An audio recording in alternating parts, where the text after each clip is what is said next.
હરે કૃષ્ણ. ખૂબ ખૂબ હૃદયપૂર્વકનું સ્વાગત છે આપ સૌનું ઇસ્કોન મેંગલુરુ શ્રી શ્રી રાધા ગોવિંદ મંદિર કુલાઈ તરફથી ચાલતા શ્રીમદ ભગવદ્ ગીતા એડવાન્સ લેવલ 2 ના કોર્સમાં, જેમાં આપણે અત્યારે ચર્ચા કરી રહ્યા છીએ ચેપ્ટર નંબર 2, ગીતાનું સાર. હરે શરૂઆત કૃષ્ણ કરતા પ્રભુજી, દંડવત પ્રણામ. કૃષ્ણ બીના માતાજી, વેલકમ વેલકમ. જય સાધુ પ્રભુ, વેલકમ.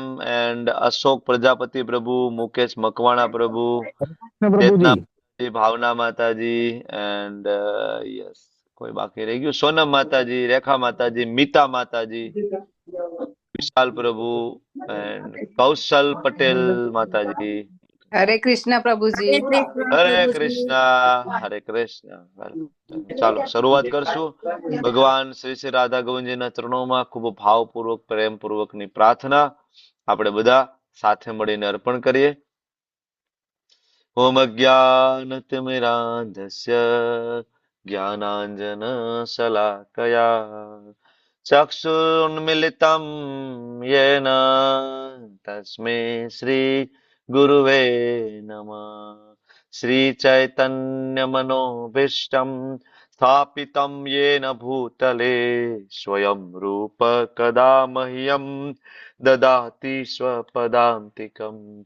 वन्देऽहं श्रीगुरो श्रीयुतापदकमलं श्रीगुरुन् वैष्णवांश्च श्रीरूपं साग्रजातं सहगण रघुनाथान्वितं तं सजीवम् साद्वैतं सावधूतं परिजनसहितं कृष्णा चैतन्यदेवम् श्री राधा कृष्ण पादान् सहगण ललिता श्री विशाखान्वितांश्च. हे कृष्णा करुणा सिंधो दीनबंधो जगत्पते गोपेश गोपिका कांत राधा कांत नमस्तुते. तप्त कांचन गौरांगी श्री राधे वृंदावनेश्वरी वृषभानुसुते देवी प्रणमामि हरिप्रिये. वाञ्छाकल्पतरुभ्यश्च कृपा सिन्धुभ्य एव च पतितानां पावनेभ्यो वैष्णवेभ्यो नमो नमः. नमो विष्णुपादाय कृष्णपृष्ठाय भूतले श्रीमते भक्तिवेदान्त स्वामिनिति नामिने. नमस्ते सारस्वते देवे गौरवाणी प्रचारिणे निर्विशेष शून्यवादी पाश्चात्य देश तारिणे. जय श्री कृष्ण चैतन्य प्रभु नित्यानंद श्री अद्वैत गदाधर श्रीवासादि गौर भक्त वृंद. हरे कृष्णा कृष्णा कृष्णा हरे हरे हरे हरे हरे राम हरे राम हरे राम राम राम राम राम हरे हरे हरे हरे कृष्णा. हरे कृष्ण प्रभुजी. हरे कृष्ण हरे कृष्ण. हरे कृष्ण प्रभुजी. धन्यवाद प्रभु. हरे कृष्ण. धन्यवाद. प्रणाम राजेंद्र प्रभु, वेलकम. हरे मोहन सिंह वालसी बारिया प्रभु जी, वेलकम. हरे कृष्ण प्रभु जी, धन्यवाद प्रणाम। हरे कृष्णा ब्रिजेश चावड़ा प्रभु, दीप प्रभु जी, एंड હરે કૃષ્ણ પ્રભુજી, ज्योति દંડવત माता जी, પ્રણામ. हरे कृष्ण. शशि माता जी, वेलकम. હરે करुणा કૃષ્ણ. माता जी, हरे कृष्ण. ચાલો તો ગઈકાલનું થોડું રિવિઝન લઈ લઈએ આપણે, બરાબર ને? ગઈકાલે શું ચર્ચા કરી હતી, કોણ કહેશે?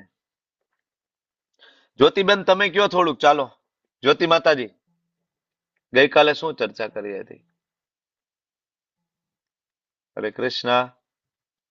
નહીં? હરે કૃષ્ણ. હરે કૃષ્ણ. હરે કૃષ્ણ. બોલો બોલો બોલો જ્યોતિ માતાજી, ગઈકાલે શું ચર્ચા કરી હતી?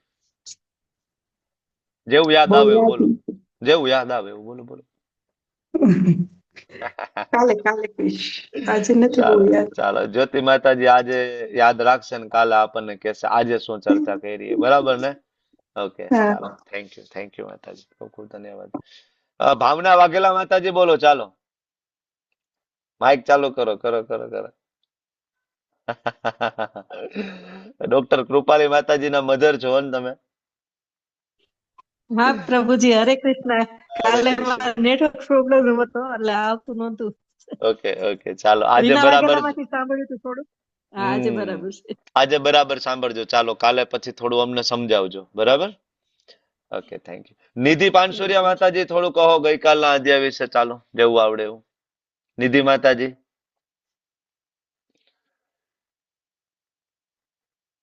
નહીં બોલો તમે?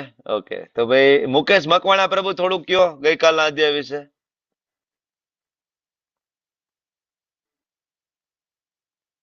હરે કૃષ્ણ પ્રભુજી. યસ પ્રભુજી, બોલો બોલો બોલો. કાલે અર્જુન પોતાનો છેલ્લો સંશય ભગવાન સમક્ષ રજૂ કરે છે અને હા. પ્રભુની સંપૂર્ણ શરણમાં જાય છે, શરણાગતિ સ્વીકારે છે અને સંપૂર્ણપણે પ્રભુના શરણમાં જાય છે કે તમે જ હવે મારા તારણહાર છો, તમે કહો એમ હું કર. હરી બોલ. પરફેક્ટ પરફેક્ટ પ્રભુ. થેન્ક યુ પ્રભુજી. બીજા કોઈને કઈ એડ કરવું છે? સોનમ માતાજી બોલો. ચાલો. હરે કૃષ્ણ પ્રભુજી. હરે કૃષ્ણ. કાલે જે અર્જુનના 5 ક્વેશ્ચન્સ હતા એનામાંથી જે અનિર્ણયતા એના વિશે તમે કહ્યું હતું અને એમાં અર્જુનના જે ક્વેશ્ચન્સ છે એમાં ભગવાન એમને સમજાવે છે અને પછી 2.11 થી સાંખ્ય યોગ વિશે સ્ટાર્ટ કર્યું હતું અને અર્જુન શિષ્ય 2.7 માં તમે કીધું હતું કે અર્જુન શિષ્ય છે હમ, મીન્સ કે આપણે કોઈ પણ મૂંઝવણમાં હોય ત્યારે શિષ્ય બની અને ભગવાનને પૂછવું જોઈએ અને ભગવાન આપણું માર્ગદર્શન કરશે એ રીતે. Okay, thank you. હિરલ માતાજી થોડું એડ કરો. ચાલો, ગઈકાલના અધ્યાયનું. હિરલ માતાજી. પ્રભુજી co-host માટે હેન્ડ રેઝ કર્યું છે. તોય બોલો. ચાલો, ગઈકાલના અધ્યાય વિશે થોડું બોલો. પ્રભુજી હું થોડી બહાર છું ને એટલે અહીંયા બહુ અવાજ છે ઓકે એટલે. Okay okay okay, got it. ચાલો, લલિત કુમાર વેદ પ્રભુ થોડું બોલો તમે. હરે કૃષ્ણ પ્રભુજી. હરે કૃષ્ણ. દંડવત પ્રણામ. પ્રણામ. હવે જે શરૂઆત થાય છે અધ્યાયની ત્યારે અર્જુન છે એની આંખો છે એમાં આંસુ હોય છે એટલે ભગવાન એમ કે છે કે તારામાં આવી મલિનતા ક્યાંથી આવી અને પછી એમ ભગવાન કે છે કે આવી ના મળદાય તું તાબે ન થા. છઠ્ઠા શ્લોકમાં અર્જુન છે એ પોતાની અનિર્ણયતા જણાવે છે અને એમાં તમે સમજાવ્યું હતું કે જયારે આપણે અનિર્ણયતા હોય ત્યારે આપણે ભગવાનના શરણે કે ગુરુના શરણે જવું જોઈએ અને 2.7 જે અર્જુનજી છે એ ભગવાનની શરણાગતિ સ્વીકારે છે અને પોતાની કૃપણતા પણ દર્શાવે છે. એટલે આપણે પણ જયારે પણ એવું હોય ત્યારે આપણી કૃપણતા, આપણા દોષ છે એ કબૂલ કરવા જોઈએ એવું તમે સમજાવેલું હતું. અને એક વસ્તુ એમ હતી કે ભૌતિક વસ્તુઓ છે એ આપણો શોખ છે એ દૂર નથી કરી શકતી અને પછી આપણે શરીર નથી, આત્મા છે જે 2.11 ને 2.13 એમાં સમજાવેલું વધારે. હરે કૃષ્ણ પ્રભુજી. ખૂબ સરસ પ્રભુજી, ખૂબ સરસ. થેન્ક યુ સો મચ પ્રભુ. ઓલમોસ્ટ બધું કવર થઈ ગયું. મીનાક્ષી માતાજી તમારે કઈ કેવું છે? બોલો બોલો, માઇક ચાલુ કરો. પછી આજના માઇક ચાલુ કરો તો મને સંભળાશે. તમે માઇક નહીં ચાલુ કરો તો મને નહીં સંભળાય. હા, હવે સંભળાય. એના જે સગા સંબંધીઓને જોયા તો એને અર્જુનને મોહ થયો કે આને હું સગાને મારીને જે હું આ રાજ્ય લઈશ તો એનું સુખ મને ક્યાંથી મળશે? જેના માટે હું આ રાજ્ય લેવા ઈચ્છું છું એ તો મારી સામે યુદ્ધમાં બેઠા છે, તો એ માટે એને કરુણા થાય છે અને એના પ્રત્યે એને દયા આવે છે. બરાબર, એકદમ સચોટ. થેન્ક યુ માતાજી, થેન્ક યુ. ચાલો, તો હવે દેવ્યાની માતાજી થોડું એડ કરી દો. ચાલો, પછી આપણે આગળ વધીએ. હરે કૃષ્ણ પ્રભુજી. આપણે ઘણું બધું સમજાવ્યું પણ એમાંથી મને જે બહુ વધારે પસંદ આવ્યું હતું ને એ હું તમને અત્યારે કહું છું. એ ભગવાન સ્મિત સાથે શું કરવા આન્સર આપે અર્જુનજીને, એ મને બહુ વધારે સ્પર્શી ગયું હતું કે એના પાછળનો મર્મ શું હતો એમ. ભગવાન સ્મિત સાથે કહે છે તો એ શું કરવા કહે છે. અને બીજું એ પણ હતું કે આપણે કે ભગવાને એમ કીધું ને કે પેલા આપણે બધા અત્યારે જ છીએ એવું નથી, આ પેલા પણ મારા અનેકો જન્મ થઈ ગયા છે. અર્જુનજીને કીધું તમારા પણ અનેક જન્મ થઈ ગયા છે ને હવે એવું નથી કે પછી આપણે રહેવાના નથી, પછી પણ આપણે રહેવાના જ છીએ. તો એના જે બધા પ્રૂફ છે એ બધા, કેમ કે નારદજી અવનવ ભગવતે વાસુદેવાય કહેતા હોય તો એ પેલા પણ થઈ ગયા છે. ત્યારે તો કૃષ્ણ ભગવાનનો જન્મ તો નતો થયો ને એમ જોવા જઈએ તો, એમ યદુમાં જન્મ થયા છે. તો એ બધું મને વધારે અત્યારે ગમ્યું છે. થેન્ક યુ માતાજી. લોજિકલ પ્રશ્નના જવાબ તમે આપી શકો. યસ એનીબડી બોલવું છે? હા, કોસ્ટ આપી દે ને દેવ્યાની માતા. એક પોઈન્ટ રહી ગયો હતો પ્રભુજી, યસ પ્લીઝ કે પ્રભુ પ્લીઝ. ગુરુ જો ભગવાન તરફ ન લઈ જાય આપણને, તો હા, આપણે ગુરુનો ત્યાગ કરી શકાય છે. ખૂબ મહત્વનો મુદ્દો હતો. હરે યસ કૃષ્ણ. પ્રભુજી, થેન્ક યુ. કોર્સ જેને જોઈતું હોય હેન્ડ રેઝ કરી દેજો ને, હું આપી દઉં છું કોર્સ. ચાલો, તો ભગવદ્ ગીતા અધ્યાય નંબર 2 જેની આપણે ચર્ચા કરી રહ્યા છીએ, અધ્યાયનું નામ છે ગીતાનું સાર. ખૂબ મહત્વનો અધ્યાય છે અને આધ્યાત્મિક જગતમાં પ્રવેશ માટે પહેલું પગથિયું આપણું બીજા અધ્યાયથી શરૂઆત થાય છે, 11મા શ્લોકથી. અર્જુનના પહેલા અધ્યાયની અંદર અને બીજા અધ્યાયનો એક મળીને ટોટલ 5 કારણો ભગવાનની સામે મૂક્યા. ભગવાન, હું તો યુદ્ધ નહીં કરું, મને દયા આવે છે. બધા મરી જશે તો મને શેનો આનંદ આવશે? બધાને મારી નાખ્યું તો પાપ નહીં લાગે? અને બધા મરી જશે તો પરંપરા નહીં જતી રહે બધી? વડીલો બધા મૃત્યુ પામશે, બાળકોને કોણ શીખડાવશે પિંડદાનની વિધિને આ બધું? અર્જુન આવી ચિંતા વ્યક્ત કરે છે. પણ આ બધા શાસ્ત્રોનો સાર મૂક્યા પછી અર્જુન કહે છે, ભગવાન, હું કન્ક્લુઝન ઉપર નથી આવી શકતો. જ્ઞાન એને કહેવાય કે જે જ્ઞાન દ્વારા આપણે કન્ક્લુઝન ઉપર આવી શકીએ, મતલબ એક સાર ઉપર આવી શકીએ અને આપણે એક નિર્ણય લઈ શકીએ. પણ અર્જુન નિર્ણય લઈ શક્યા નહીં કે સાચું શું અને ખોટું શું. એટલે ભગવાનના શરણે ગયા. બરાબર. તો અધ્યાયની ગઈકાલે શરૂઆત જે રીતના થઈ, અર્જુન રડતા રડતા ભગવાનને કહે છે. બરાબર. અને ભગવાન અર્જુનને કહે છે કે અર્જુન, આવું તારામાં ભાઈ આવી મલિનતા ક્યાંથી આવી? ભાઈ, તું તો ક્ષત્રિય છો, તું મારો દીકરો છો. અહમ બીજ પ્રદ પિતા ભગવાન આગળ કહે છે. હું તમને અહીંથી કહી દઉં છું. ભગવાન તો બહુ આગળ કહેશે, અહમ બીજ પ્રદ પિતા. હું તમને અત્યારથી કહી દઉં કે ભગવાન એકચ્યુઅલી કહે છે કે અર્જુન, મારો દીકરો છું, શેર કા બચ્ચા હે તું. ભાઈ, આવી નાની નાની વાતમાં કેમ તું ભાઈ રોવે છો? સામાન્ય વાતમાં. બરાબર. તો ભગવાન થોડું ખીજાય છે અર્જુનને. બરાબર. અર્જુનને ભગવાન એમ પણ કહે છે કે આ તો ના મરદાય જેવી વાતો છે અર્જુન. તું આજે વાત કરે છો ભાઈ, બરાબર, તું યાર આર્ય છો, તું ક્ષત્રિય છો, ક્ષત્રિય થઈને તો આવી વાતો કરે? ભાઈ, શરીરની તારી કરુણા તો આ બિલકુલ શોભા નથી લાગતી. આ તારી આવી શુદ્ર હૃદયની દોરબડીતાનો ત્યાગ કરવો જોઈએ અર્જુન. કારણ કે તું જે કરુણા કરી રહ્યો છે અને વસ્ત્ર માટે કરુણા કરી રહ્યો છે, અને વસ્ત્ર માટે કરુણા નિરર્થક છે. ભગવાન અર્જુનને સમજાવે છે. અર્જુન વળતો જવાબ આપે છે, શું વાત કરો છો પ્રભુ? મારા દાદા છે, મારા ગુરુ છે, કેવી રીતના મારી શકું? કેટલા પૂજનીય હોય. ભગવાનને એજ્યુકેટ કરે છે. ભગવાન સાંભળે છે. અર્જુન રડી રહ્યા છે કે આ બધાને મારી નાખશું તો જે કઈ વસ્તુ મળશે રક્તથી ખરડાયેલી ને. આમ તો હું સિંહાસન ઉપર બેસીશ તો આ બધાને મારીને સિંહાસન ઉપર બેસીશ. સિંહાસન મળશે તો એ દાદાના બરાબર મૃતદેહ ઉપર મળશે મને. હું તો નહીં પ્રભુ, મારાથી તો નહીં થાય. અને છેલ્લે 6થા શ્લોકમાં કહે છે, કઈ નથી સમજાતું પ્રભુ, વેરી કન્ફ્યુઝડ. જીવનમાં ઘણી વખત આવો સમય આવે, લોકોને કોઈ રસ્તો ન દેખાય, ત્યારે બાજુમાં સમાજ ન ઉભો રહે. એવી વાત હોય જે વ્યક્તિ માતા પિતાને પણ ના કહી શકીએ, એવી વાત હોય જે વ્યક્તિ પતિને ના કહી શકે, પત્નીને ના કહી શકે, મિત્રોને ના કહી શકે. અને આવા સંજોગોમાં વ્યક્તિ છેલ્લે સુસાઇડનો સહારો લેતો હોય છે. ભગવદ્ ગીતા બહુ જરૂરી છે આપણને એક રાઈટ ડિસિઝન લેવા માટે. જીવનમાં જ્યારે કપરામાં કપરો સમય આવે તો આપણને રાઈટ ડિસિઝન લેવાની શક્તિ આપણને ભગવદ્ ગીતા આપે છે. ત્યારે 7મા શ્લોકમાં અર્જુન ભગવાનના શરણે જતા રહીએ છે. કાર્પણ્ય દોષો પહટ સ્વભાવ. આ શ્લોક તમારે બધા પાકો કરવાનો છે. કેટલા લોકો આ શ્લોક કાલે પાકો કરીને આવશે? આવતીકાલે રેઝ યોર હેન્ડ. ચાલો હાથ ઊંચો કરો. આવતીકાલે કેટલા લોકો આ પાકો કરીને આવશે? પછી હું પૂછીશ આવતીકાલે. હું તમને 1 દિવસનું હોમવર્ક આપું છું. ચાલો, બરાબર. શીખવામાં કઈ હેલ્પની જરૂર પડે તો કયો, તમને તમારી સાથે શેર કરી દઈશું અમે. તમે ત્યાં આમ તો તમારી પાસે બુક હશે, બુક નહીં હોય તો વિશાલ પ્રભુ બરાબર ફોટો પાડીને મૂકી દો. શબ્દાર્થ, અનુવાદ અને શ્લોક, ત્રણેય વસ્તુ. આ શ્લોક આપણે પાકો કરવાનો છે. કાલે હું પૂછીશ, ભાઈ કેટલાને એડ્રેસ છે, સ્ક્રીનશોટ લઈ લેજો. એમાંથી કોઈ પણ આપણે પૂછીશું. ચાલો, ફોટો પાડી લેજો. ઓકે. ખૂબ ઇમ્પોર્ટન્ટ શ્લોક છે. કાર્પણ્ય દોષો પહટ સ્વભાવ. આપણે એવું માનીશું નહીં કે હું કૃપણ છું ત્યાં સુધી ભગવદ્ ગીતાનું જ્ઞાન આપણા માટે નથી, આપણને નહીં પ્રાપ્ત થાય.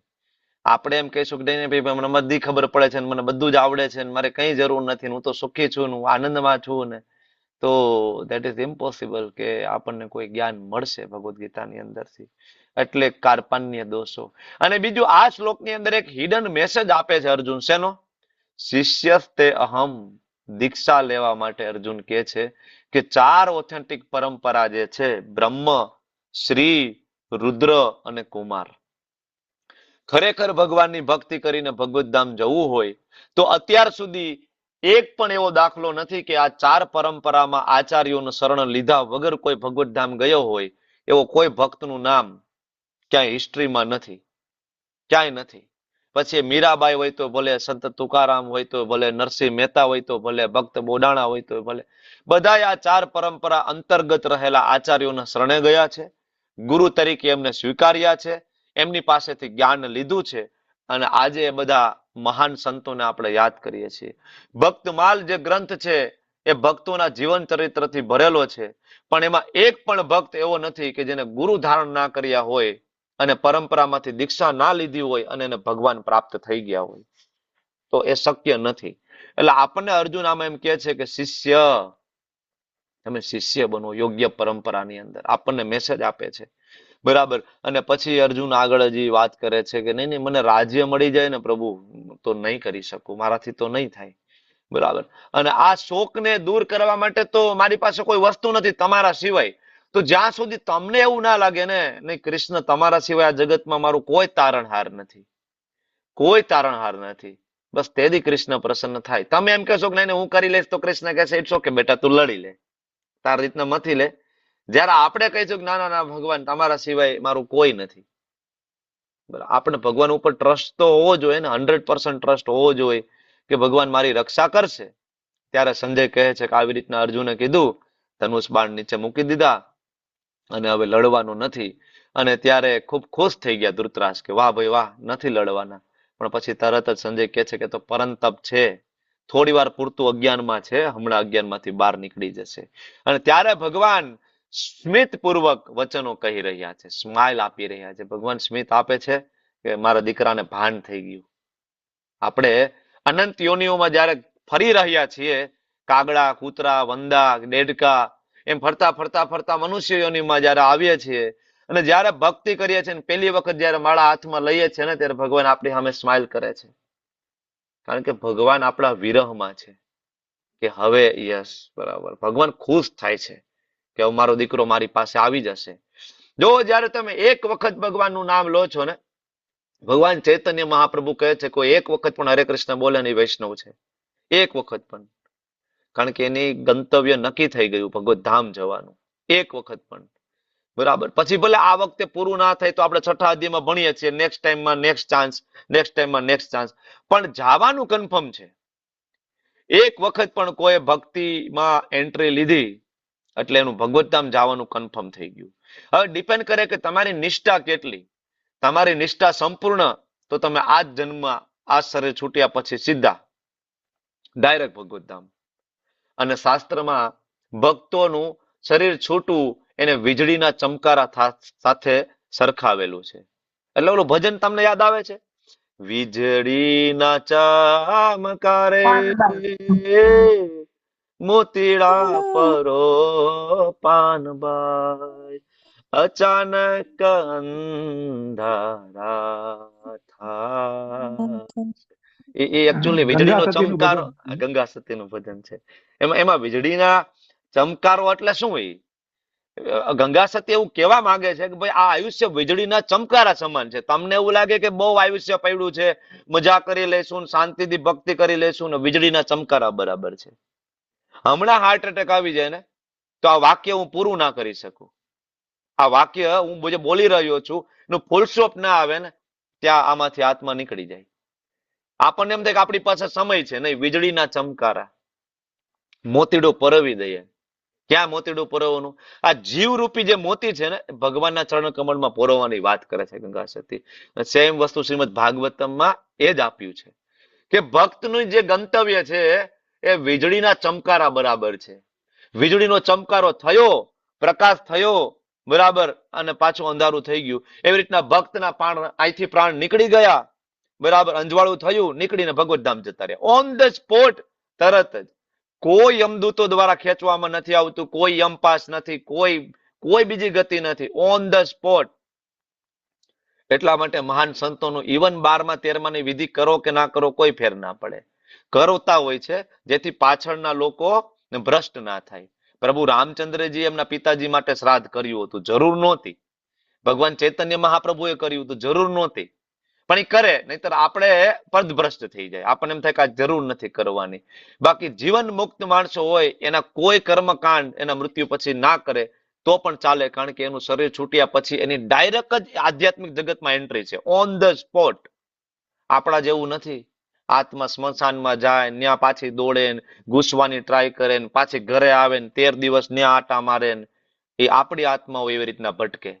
મહાન સંતોની આત્મા ચમકારાની જેમ જતી રહે ભગવત ધામ. તો ભગવાન સ્માઇલ કરે છે. મારા દીકરાને હવે મને યાદ આવી ગઈ, બરાબર. તો ભગવાન ખુશ થાય છે, ભગવાન સ્મિત કરે છે. અર્જુનનો પહેલો પ્રશ્ન કરુણા, ભગવાન કે છે શેના માટે કરુણા કરે છે? આ મળમૂતના કોથળા માટે? મૂળ તો આ શું છે? આ શરીર બહારથી ગમે એટલું ડેકોરેટ કરીએ છીએ, ગમે એટલું સુંદર લાગતું હોય, પણ અલ્ટિમેટલી છે શું? ગમે એટલું સુંદર શરીર હોય, અંદર બધું છે શું? બરાબર ને? આ શરીર ખોલીને બાજુમાં બેસાડી દે તો આપણે એની બાજુમાં ઉભા ના રહીએ. ગમે એટલો પ્રેમ કરતા હોય ને આપણે શરીરને, આપણે એની બાજુમાં ઉભા ના રહીએ. એટલી દુર્ગંધ મારતું આ શરીર છે અંદરથી. અમે તો ડોક્ટર છીએ, અમે તો જોઈએ છીએ ઓપરેશન થિયેટરની અંદર, બરાબર, પેટ ખોલે, પેટ ફાડે, આપણે ઉભા ના રહી શકીએ. ડબલ માસ્ક પહેરેલા હોય, આજુબાજુમાં સતત સ્પ્રે થતો હોય, તમે આ શરીરની દુર્ગંધને સહન ના કરી શકો. અંદર એટલી દુર્ગંધ ભરેલી છે.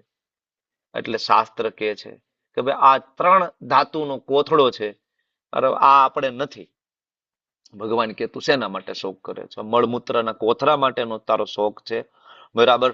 તો શરીર તો મરવાનું જ છે, પણ આત્માનું કોઈ દિવસ મૃત્યુ નથી. પહેલા પણ હતી, આજે પણ છે ને આગળ પણ રહે છે. એટલે અર્જુનને પ્રશ્ન થાય તો હું કોણ છું? ત્યારે ભગવાન કે અર્જુન તું આત્મા છો. તમે બધા આત્મા છો, 13મા શ્લોકમાં, બરાબર. અને આપણે કાલ પ્રેક્ટિકલ કરીને જોઈ લીધું. બીજું એક પ્રેક્ટિકલ આપણે વારંવાર લઈએ છીએ. જ્યારે હું તમને એમ પૂછું કે આ શું છે, તો તમે શું કહેશો? આ મારો હાથ છે, બરાબર. તમને હું પૂછું કે આ શું છે, તો તમે શું કહેશો? મારા વાળ છે, બરાબર. આ મારી આંખ છે, આ મારું નાક છે, બરાબર. હું પછી આ પૂછું કે આ મારી પેન છે, તો આના ઉપર તે ખબર પડી ગઈ કે આ મારી પેન હું જયારે કહું છું તો આ મારું અને હું એ બે જુદા જુદા છીએ, બરાબર. લોજિકલી હું આ નથી, તો હું જેને મારું કહું છું એ હું નથી. તમે એવું નથી કહેતા ને કે હાથ હું છું, આ વાળ હું છું, આ નાક હું છું. તમે એમ કહો છો નાક મારું છે, મતલબ નાક તમે નથી, એ નાક તમારું છે. લાઈક આ પેન તમારી છે, મતલબ આ પેન અને તમે જુદા છો. એમાં નાક, આંખ, કાન અને અલ્ટિમેટલી આ શરીરને તમે બે જુદા જુદા છો. તો તમે કોણ છો? આપણે આત્મા છીએ, બરાબર. તો જન્મ એટલે શું? સોલ એન્ટરિંગ ઇન ધ બોડી. આત્માનો પ્રવેશ જે થાય છે એને જન્મ કહેવાય. અને મૃત્યુ એટલે શું છે? તો કે મૃત્યુ એટલે કે શરીર છે, એ શરીર આત્મા છે, શરીર છોડીને બીજા શરીરમાં એન્ટ્રી લે, દેટ ઇઝ મૃત્યુ, બરાબર. એટલે આપણે લગભગ આ શ્લોક સુધી ગઈકાલે ચર્ચા કરી હતી ને, 13મા શ્લોક સુધી, બરાબર છે ને? જૈનોસ્મિન યથા દેહે. Okay, thank you. તો હવે એટલે અર્જુન રડી રહ્યા છે, ત્યારે ભગવાન અર્જુનને કહે છે કે ભગવાન જયારે અર્જુને કીધું ને કે ભાઈ આપણે શરીર નથી, આત્મા છે, તો અર્જુન ભગવાનની સામે મનોમન તર્ક કરે છે, પ્રભુ આત્મા છે વાત સાચી છે, પણ સંબંધ તો આ શરીર સાથેના જ છે ને. સંબંધ આ શરીર સાથેના છે, આત્મા તો દેખાતી નથી આપણને. જે કઈ સંબંધ છે આ શરીર સાથે, લાડ લડાવ્યા શરીરે આપણને, માતાનું શરીર હોય, પિતાનું શરીર હોય, એને જ આપણને લાડ લડાવ્યા છે, મોટા કર્યા છે. આપણે એમ કહીએ કે નહીં એની અંદર આત્મા, પણ આત્મા આપણને તો દેખાતી નથી. એટલે અર્જુન ભગવાનની સામે મનોમન તર્ક કરે છે, પ્રભુ તમે કયો એ વાત સાચું, હું સમજી ગયો કે ભાઈ આત્મા, પણ આ મને તો આ શરીરનો શોક છે ને, મને આ શરીરના કારણે દુઃખ થાય છે. ત્યારે ભગવાન અર્જુનને કહે છે 14મા શ્લોકમાં કે અર્જુન માત્રા સ્પર્શાસ્તુ કૌંતેય શીતોષ્ણ સુખ દુઃખદા આગમા પાયનો નિત્યા તામ તિતિક્ષો ભારત. અરે તું ભારત છો. ભારત એટલે ભરતના પુત્ર, દુષ્યંત અને શકુંતલાના પુત્ર. તું ભરત રાજાનો પુત્ર છે. જીવનમાં મોટામાં મોટી વિપત્તિ આવી હતી ને ભરત રાજા ઉપર, ત્યારે પણ વિચલિત નહોતા થયા. તું એનો દીકરો છો. તું નાની નાની પ્રોબ્લેમમાં તારે અર્જુન સહન કરતા શીખવું પડશે. તને એવું લાગે કે શરીર પ્રત્યે તને આસક્તિ છે, તો તારે સહન કરવું પડશે. શીતોષ્ણ સુખ દુઃખ દા. શિયાળા અને ઉનાળાની જેમ જીવનની અંદર સુખ અને દુઃખ બંને આવશે. શિયાળો આવશે, અત્યારે શિયાળો છે, સવારે મંગલા આરતીમાં ઉઠવામાં બહુ દુઃખ છે આપણને, બ્લેન્કેટમાંથી બહાર નીકળવામાં. પણ આ સમય પણ જતો રહેશે. ઉનાળો આવશે હમણાં, ઉનાળો જતો રહેશે, ચોમાસું આવશે, ખૂબ વરસાદ પડતો હશે અને મંગલા આરતીમાં મંદિરે જવું છે ચેલેન્જ. બરાબર, ચોમાસું જતું રહેશે, પાછો શિયાળો આવશે. તો આ તો ચાલુ રહેવાનું છે. આને તો સહન કરતા શીખવાનું છે. શિયાળો હોય તોય ભલે, ઉનાળો હોય તોય ભલે, ચોમાસું હોય તોય ભલે. વૈષ્ણવોને કોઈ દિવસ એની દિનચર્યામાં કોઈ રજા હોતી નથી. રવિવાર હોય તો ભલે, સોમવાર હોય તો ભલે, વૈષ્ણવોને એની દિનચર્યામાં કોઈ રજા નથી હોતી. આવતીકાલે રવિવાર છે, ઘણા બધા આવતીકાલે ભક્તિમાં રજા રાખી દે કે ભાઈ આજે મંગલા આરતી નહીં, આજ શાંતિથી આરામ કરશું. બરાબર. ભાઈ મંગલા આરતીમાં ભક્તિમાં રવિવાર નથી આવતો. શ્રીમદ ભાગવતમ ની અંદર શ્લોક છે, સવે પુંસા પરો ધર્મ યતોર ભક્તિ અધોક સજે અહેતુકી અપ્રતિહતા. અપ્રતિહતા મતલબ શું? What is the meaning of અપ્રતિહતા? અપ્રતિહતા એટલે કન્ટિન્યુઅસ. કોઈ પણ સિચ્યુએશન થી જે બંધ ના થાય, અવરોધ ના આવે, એને કહેવાય અપ્રતિહતા. કોઈ પણ જીવનની અંદર કન્ડિશન આવે, અપ્રતિહતા, ક્યારેય પણ નહીં. આપણે વાત કરી હતી ને નરસિંહ મહેતાની, બરાબર, ભલું થયું ભાંગી જંજાળ, સુખે ભજીશું Shri Gopal. Same statement by Naradji. Shrimad Bhagavatam સ્કંદ પહેલો વાંચો, નારદજીના માતાનું મૃત્યુ થઈ ગયું, ખબર છે ને? સાપ કરડી ગયો. જયારે નારદજી પૂર્વજન્મમાં દાસી પુત્ર હતા અને એની માતાને સાપ કરડી ગયો અને માતાનું મૃત્યુ થઈ ગયું. નારદજી શું કે છે? બરાબર, જેવી ઠાકોરજીની ઈચ્છા હશે, બરાબર, એ પ્રમાણે. ઠાકોરજીનો મારા ઉપર અનુગ્રહ છે. તમે શબ્દ વાંચજો, અનુગ્રહ. નારદ જેવો શબ્દ વાપરે છે, ભાઈ ભગવાનની મારા ઉપર અનુગ્રહ. વિચાર કરો, નાના એવા નારદજી, કોઈ રિલેટિવ નથી, ઉપર બાપની છત્ર છાયા નથી, કોઈ રિલેટિવ કાકા મામા કોઈ નથી, એકલું બાળક છે, હિમાલય તરફ પ્રયાણ કરે છે. આ ભક્ત અપ્રતિહતા. તો સહન કરવું પડશે. મહાન ભક્તોના જીવનમાં પણ દુઃખ આવ્યા છે. સેમ આપણે સહન કરતા શીખવું પડશે. સુખ હોય, દુઃખ હોય, પ્રોફિટ હોય, લોસ હોય, આ સહન કરતા શીખવું પડશે. આજે આપણા બાળકોને આપણે આ શીખડાવતા નથી. આપણે આપણા બાળકને ખાલી પેમ્પર કરી રહ્યા છીએ, ખાલી એને સુખ વિશે સમજાવી રહ્યા છે, શીખડાવી રહ્યા છે. આપણે એને સ્ટ્રગલ કરતા નથી શીખડાવી રહ્યા, દુઃખ સહન કરતા આપણે એને બિલકુલ નથી શીખડાવી રહ્યા. અને એટલા માટે આજનું બાળક છે, થોડીક પણ નિષ્ફળતામાં હતાશ થઈને પડી જાય છે, ફેલ થઈ જાય છે. બરાબર, એક નાની એવી 10મા 12માની એક્ઝામ આવતી હોય અને એમાં બાળક છે સ્કોરિંગ ના કરે તો કેટલા બધા બાળકો સુસાઇડ કરે છે. તમે લોકો જાઓ કોટાની અંદર, even ગુજરાતની અંદર 12માનું રિઝલ્ટ આવે એટલે કેટલા બધા બાળકો સુસાઇડ કરી લે, ઊંઘની દવાઓ પી લે, ઘણું બધું એવરી યર જોવા મળે. કારણ કે માતા પિતાએ કોઈ દિવસ એને શીખડાવ્યું કે નહીં, જીવનનો ગ્રાફ છે આ રીતના છે. જીવનનો ગ્રાફ આ રીતના નથી. આજ સુધી કોઈનો આવો ગ્રાફ નથી બન્યો કે નીચેથી ઉપર જાય, નેવર. જીવનનો ગ્રાફ આવી રીતના છે બધા જ. બરાબર, તો આ બાળકને શીખડાવવું પડશે ને. માત્ર સ્પર્શાસ્તુ કૌંતેય શીતોષ્ણ સુખ દુઃખદા. કૌંતેય, અરે તું કુંતી પુત્ર છે, તારી માની સામે જો. ભગવાન 2 સંબોધન કરે છે, કૌંતેય અને ભારત. કારણ કે અર્જુનને મોટિવેટ કરવાના છે. માતૃપક્ષ અને પિતૃપક્ષ. તું તારા માતૃપક્ષ જો, તારા પિતૃપક્ષ જો. સહન કરવું પડશે. અત્યારે આપણે સહન નહીં કરીએ અને અત્યારે આપણે ધારો કે હારી જઈશું સામાન્ય દુઃખની અંદર, ભગવાન આપણને નિત્ય લીલામાં કેવી રીતના પ્રવિષ્ટ કરાવશે, વિચાર કર્યો? અત્યારે આપણે થોડીક સેવાથી આપણે થાકી જઈશું, અથવા આપણા સ્વજનો ધારો કે આપણને છોડીને જતા રહ્યા, અથવા આપણે બીમાર પડી ગયા, કઈ થયું ને આપણે ભક્તિ છોડી દેશું, તો આપણે ગઈકાલે વાત કરી હતી કે શરીર છૂટશે અને એ લેવલની ભક્તિ થશે તો પેલા ભગવાન આપણને એની લીલામાં પ્રવેશ આપશે, કોઈ બ્રહ્માંડની અંદર, બરાબર, અલગ કલ્પની અંદર, અલગ યુગમાં. હવે આપણે આટલું સામાન્ય દુઃખ જો સહન નથી કરી શકતા તો તમે હું અર્જુનની જગ્યા હોય તો આપણી હાલત શું થાય? તમે હું કુંતી મહારાણીની જગ્યા હોય તો આપણી હાલત શું થાય? નાની ઉંમરે વિધવા થવું, દીકરાના બરાબર 5 દીકરાઓના ગળા કાપીને અશ્વત્થામાનું લઈ જવું, દીકરાનો દીકરો બરાબર અર્જુનનો પુત્ર અભિમન્યુ સૌથી પ્રિય, સૌથી વાલો, બધાએ ભેગા થઈને મારી નાખવું, કોઈ કમ્પ્લેન નથી, કોઈ ફરિયાદ નથી. તો વિચાર કરો, આપણે આવી નાની નાની મુશ્કેલીઓને આપણે સહન નહીં કરીએ તો ભગવાન આપણને કેવી રીતના નિત્ય લીલામાં આપણને એન્ટ્રી આપશે? એકચ્યુઅલી આપણે આપણી ઇન્ટર્નશીપ ચાલી રહી છે. તમને ઇન્ટર્નશીપ એટલે ખબર ને? ડોક્ટરનું બરાબર 4.5 વર્ષનું એજ્યુકેશન પૂરું થાય ને પછી 1 વર્ષ એને સરકારી હોસ્પિટલમાં ઇન્ટર્નશીપ આપે, પ્રેક્ટિસ, કે ભાઈ પેલા પ્રેક્ટિસ કરી લો, પછી એમ આપણી આ ઇન્ટર્નશીપ ચાલી રહી છે અત્યારે. તમેનું ભક્તિમાં આવ્યા છે ને મંગલા આરતીમાં ઉઠવું, માળા કરવી, આ બધી ઇન્ટર્નશીપ છે. આની ઓરિજિનલ સેવા આપણે ત્યાં જઈને કરવાની છે અને આપણે અત્યારે એની પ્રેક્ટિસ કરી રહ્યા છીએ. જો આ પ્રેક્ટિસમાં આપણે પાસ નહીં થાય તો આપણને ફરીથી અહીંયા આવવું પડશે અને ફરીથી પ્રેક્ટિસ કરશું આપણે. પાછા પાસ નહીં થાય ફરીથી આવશું, ફરીથી પ્રેક્ટિસ કરશું આપણે. જ્યારે પાસ થઈ જઈશું ત્યારે આપણને લઈ જશે ભગવાન એની નિત્ય લીલામાં અને ત્યાં આપણે આપણું ઓરિજિનલ પરફોર્મન્સ ભગવાનની સામે આપશું. આપણે પણ ભગવાનના પાર્ષદ તરીકે હશું.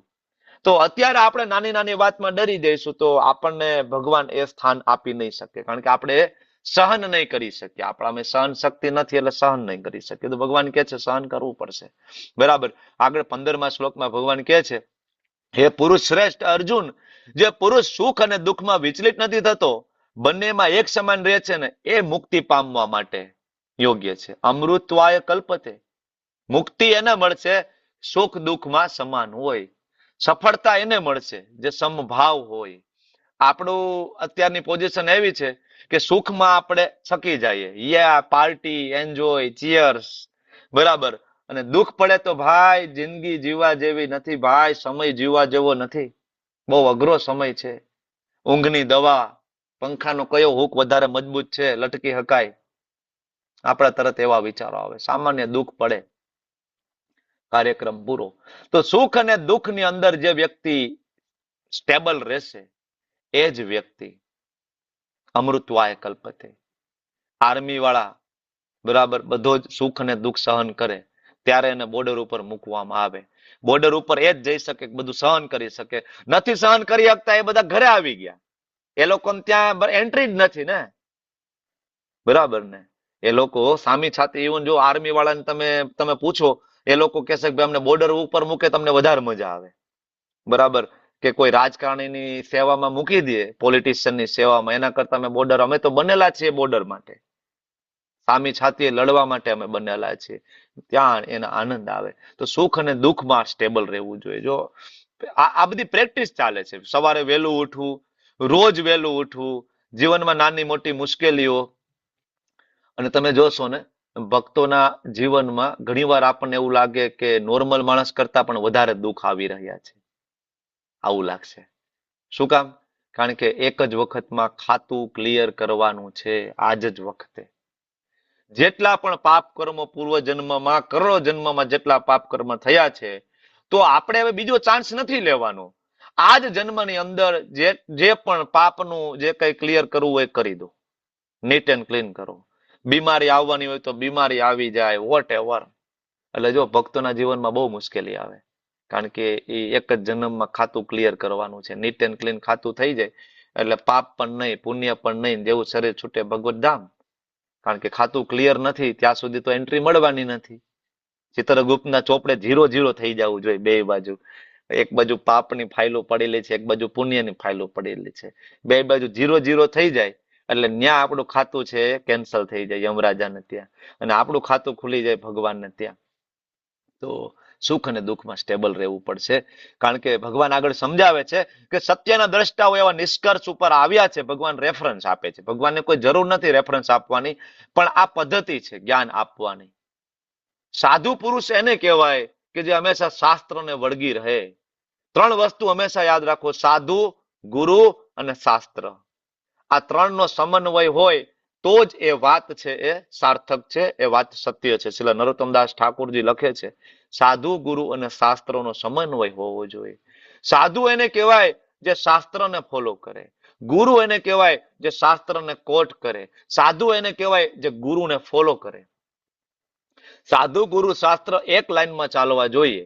એટલે હું અહીંયા જે કઈ બોલું છું આ મારા શબ્દ હોવા જોઈએ નહીં. આ 1.5 કલાકનો લેક્ચર હોય કે 2 કલાકનો લેક્ચર હોય, મારો હોય કે કોઈ પણ નો વૈષ્ણવ પરંપરામાં રહેલા કોઈ પણ વ્યક્તિ, કોઈ પણ પ્રભુજી માતાજીનો લેક્ચર હોય, તો પોતાના શબ્દ હોવા જોઈએ નહીં.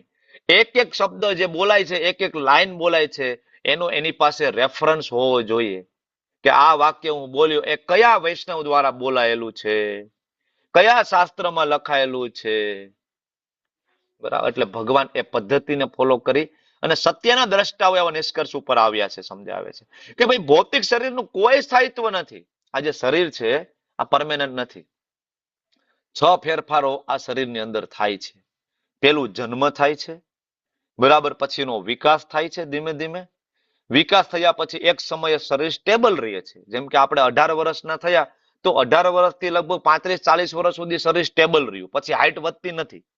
18-19 વર્ષ સુધી હાઈટ વધી ગઈ, પછી એક શરીરનો બાંધો સ્ટેબલ રહ્યો, બરાબર ને, 35-40 વર્ષ સુધી. અને પછી બાય પ્રોડક્ટ બાળકો થવા 25-30 વર્ષની આસપાસ, અને પછી ધીમે ધીમે એ શરીર ક્ષીણ થવાનું ચાલુ થયું, અને છેલ્લે મૃત્યુ. તો આ 6 ચેન્જીસ આવશે. જન્મ થવો, વિકાસ થવો, સ્ટેબલ રહેવું, બાય પ્રોડક્ટ થવી, ક્ષીણ થવું અને મૃત્યુ થવું. આ 6 ચેન્જીસ આવશે. એટલે અહીંયા કહ્યું છે કે ભૌતિક શરીરનું કોઈ સ્થાયિત્વ નથી. અને ઇવન મેડિકલ સાયન્સ પણ માને છે. આપણે ગઈકાલે વાત કરી હતી કે આ શરીર છે એવરી 7 years આ શરીર નવું છે. કારણ કે દર 7 વર્ષે આ બોડીના બધા જ સેલ છે કમ્પ્લીટલી ચેન્જડ, કમ્પ્લીટલી. તો શરીર, બીજું ભગવાન શું કહે છે? નાસતો વિદ્યતે ભાવો ન અભાવો ના ભાવો વિદ્યતે સત. સત એટલે આત્મા, એમાં ન ભાવો, એની અંદર કોઈ પરિવર્તન નથી. આત્મા પહેલા પણ સચ્ચિદાનંદ હતો, અત્યારે પણ છે, આગળ પણ રહેશે. ખાલી અત્યારે આવરણ આવી ગયું છે, બરાબર. આ બેયની પ્રકૃતિનું અધ્યયન સત્યના દ્રષ્ટાઓએ કર્યું છે, આ એનો નિષ્કર્ષ છે કે ભાઈ શરીરનું કોઈ સ્થાયિત્વ નથી. અને મેડિકલ સાયન્સ આ વસ્તુ સ્વીકારે છે, આપણે વાત કરી એવી રીતના. આગળ ભગવાન કહે છે જે સમગ્ર શરીરમાં વ્યાપ્ત છે તેને જ તું અવિનાશી જાણ. સમગ્ર શરીરમાં શું વ્યાપ્ત છે? શરીરની અંદર સમગ્ર શરીરમાં જે વ્યાપ્ત છે એનું નામ ચેતના. ચેતના. અને ચેતના કોનું લક્ષણ છે? ચેતનાની વ્યાખ્યા શું? તો આત્માને જે પ્રગટ કરે લક્ષણો દ્વારા એને કહેવાય ચેતના.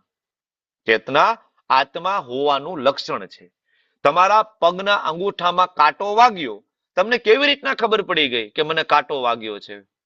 કોને મેસેજ આપ્યો? બ્રેનને, આત્મા દ્વારા. આત્મા નથી તો કાંટો શું, તમે તલવાર ઘુસાડી દો પેટમાં તોય એનો કોઈ રિસ્પોન્સ નથી, છે બરાબર. બાકી કાંટા ઉપર પગ પડે તો આપણે તરત પગ ઊંચો કરી લઈએ છીએ. તો આ રિસ્પોન્સ કોના દ્વારા આવ્યો? શરીર તો ઓલરેડી ડેડ છે. આપણે ગઈકાલે વાત કરી લીધી, શરીર તો કેલ્શિયમનું બનેલું છે, હાઇડ્રોજન, પોટેશિયમ, મેગ્નેશિયમ ને પાણીનું બનેલું છે. નહીં તો ઓલરેડી ડેડ છે. તો આની અંદર જીવંત છે શું? જીવંત છે ચેતના, આત્મા. એટલે ભગવાન કહે છે સમગ્ર શરીરમાં એ વ્યાપ્ત છે. આત્મા ક્યાં છે? બધી જ જગ્યાએ, સમગ્ર શરીરમાં, બધી જ જગ્યાએ. અને એ અવિનાશી આત્માનો નાશ કરવા કોઈ જ સમર્થ નથી. અર્જુન, તું શું ચિંતા કરી રહ્યો છે? કોઈ. કારણ કે આત્મા ભગવાનની કઈ શક્તિ છે? પ્રશ્ન પૂછું છું તમને. આત્મા ભગવાનની કઈ શક્તિ છે? માઇક ચાલુ કરીને. તટસ્થ શક્તિ, પરાશક્તિ. પરાશક્તિ અને તટસ્થ શક્તિ, બરાબર. તો શક્તિ એટલે કે એનર્જી.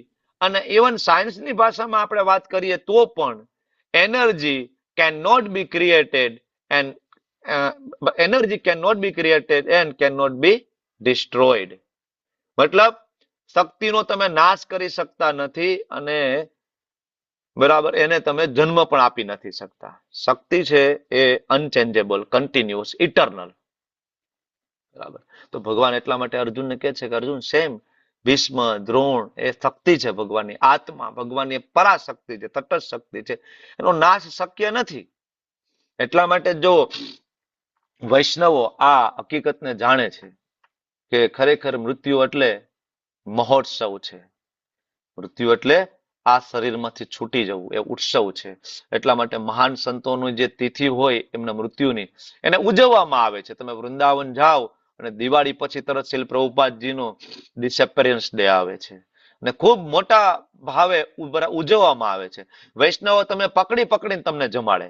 કેટલા બધા લોકોનું જમણવાર હોય છે, ધુમાડા બંધ, બધાને એન્ટ્રી હોય છે, બધા આવીને જમી શકે વૃંદાવનની અંદર, બરાબર. શું કામ? મહોત્સવ છે. આજના દિવસે ફરીથી અમારા આચાર્ય બરાબર નિત્ય લીલા પ્રવિષ્ટ થયા.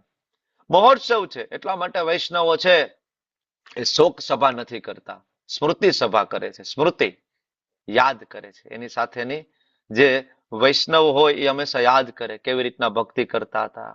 આજે ભલે આપણા પરિવારનો હિસ્સો નથી, આજે કદાચ બીજા કોઈક પરિવારનો હિસ્સો હશે, આપણે ભગવાનને પ્રાર્થના કરીએ કે એની આગળની જર્ની કેવી રીતના સારી થાય, આવી રીતના યાદ કરે છે વૈષ્ણવ. પ્રાર્થના સભા, સ્મૃતિ સભા, શોક સભા નહીં, કારણ કે આત્માનું કોઈ મૃત્યુ નથી. એટલે વૈષ્ણવ શોક નથી કરતા, કારણ કે આત્માની સાઈઝ કેવડી છે. શાસ્ત્રની શીલ પ્રભુપાદજી તાત્પર્યમાં લખે છે, આત્માની સાઈઝ કેવડી છે?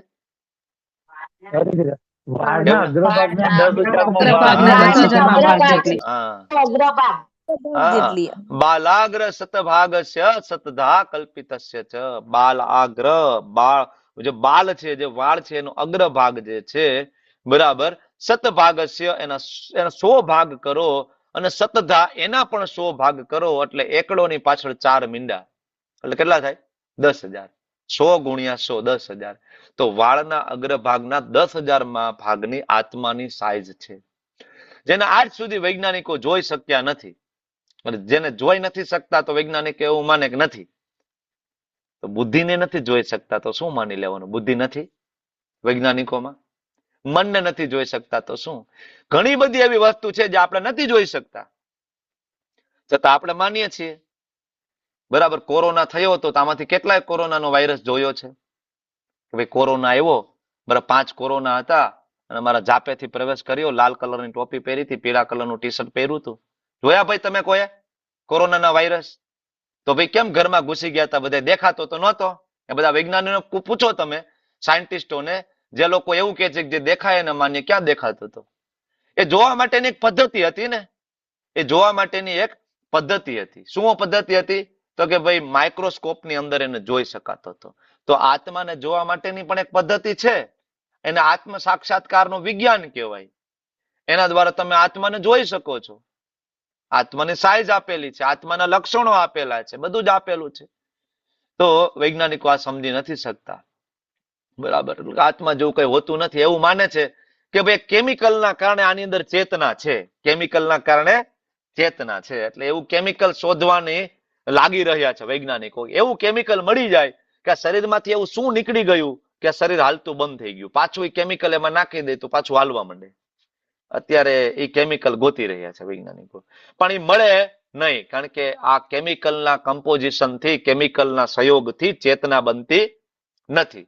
ચેતના કોઈ કેમિકલના સહયોગથી બને નહીં. ભગવાનની એક શક્તિ છે, ડોક્ટર ફ્રોગ જેવું છે આ, કે આત્મા જોઈ જ નથી એટલે કે આત્મા હોય જ નહીં. ઓલો કુવાનો ડેટકો, ડોક્ટર ફ્રોગ ફિલોસોફી શ્રીલ પ્રભુપાદજી કે છે, ખબર છે ને?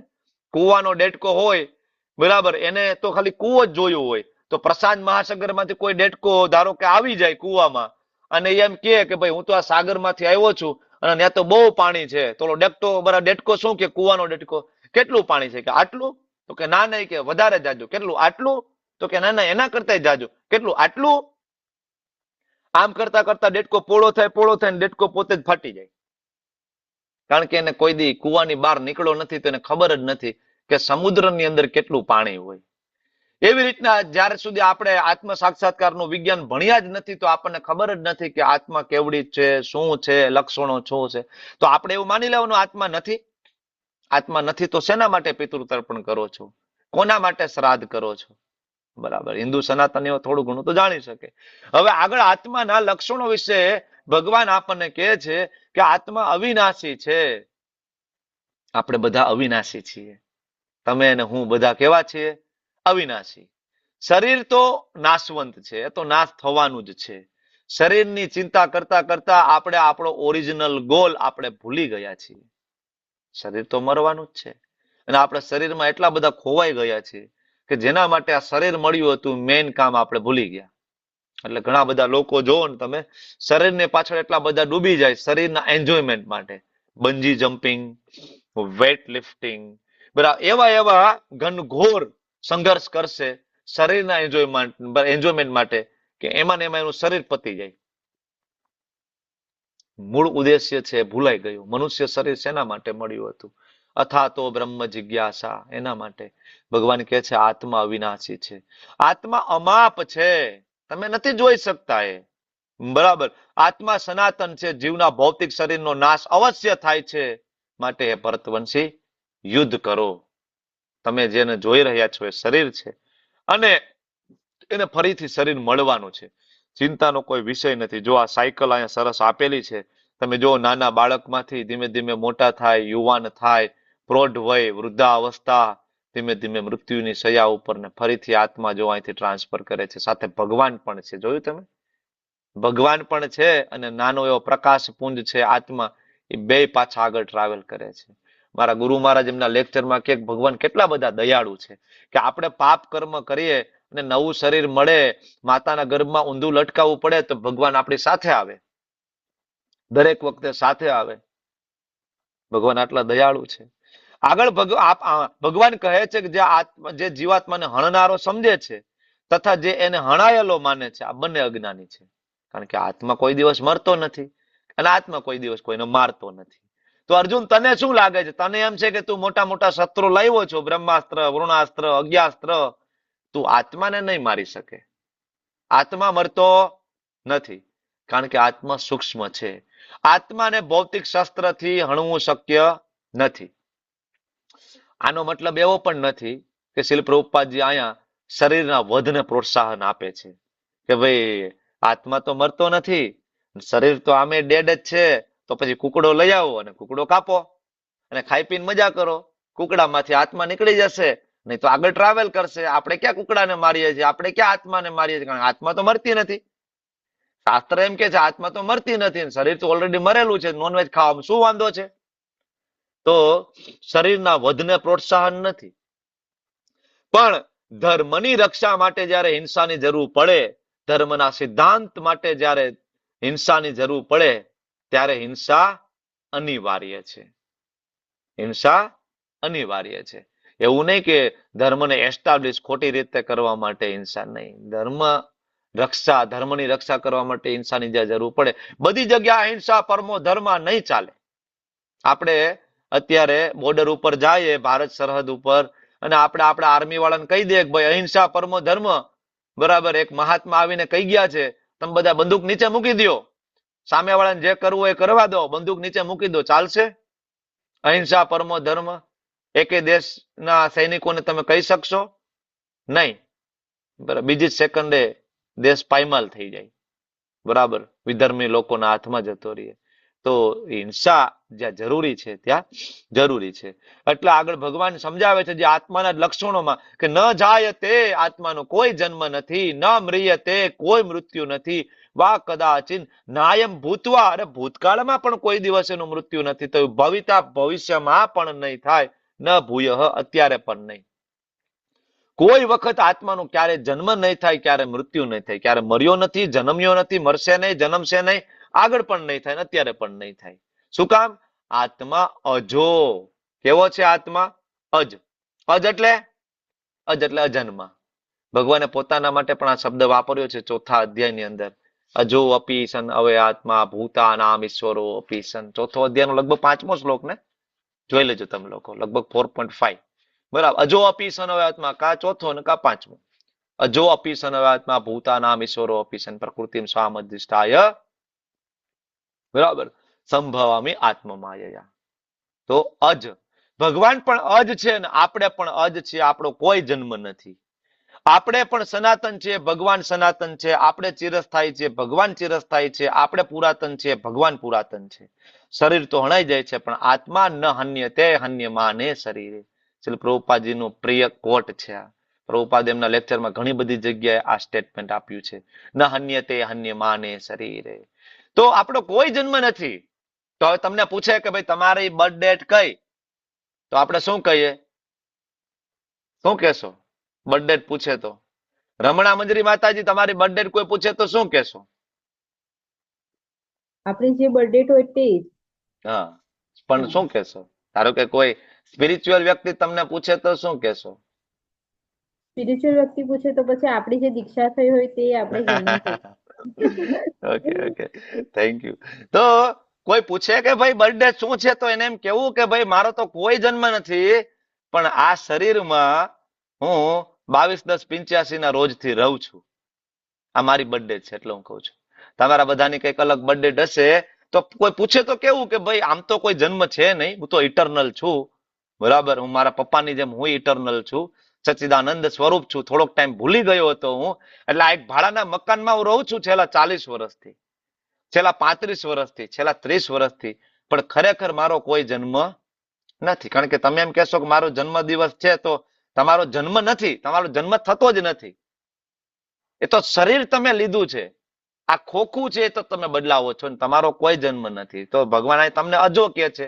અજો કહેતા હોય તો તમે જન્મ દિવસ કેવી રીતના કહી શકો? અજો હોય એનો જન્મ દિવસ ન હોય.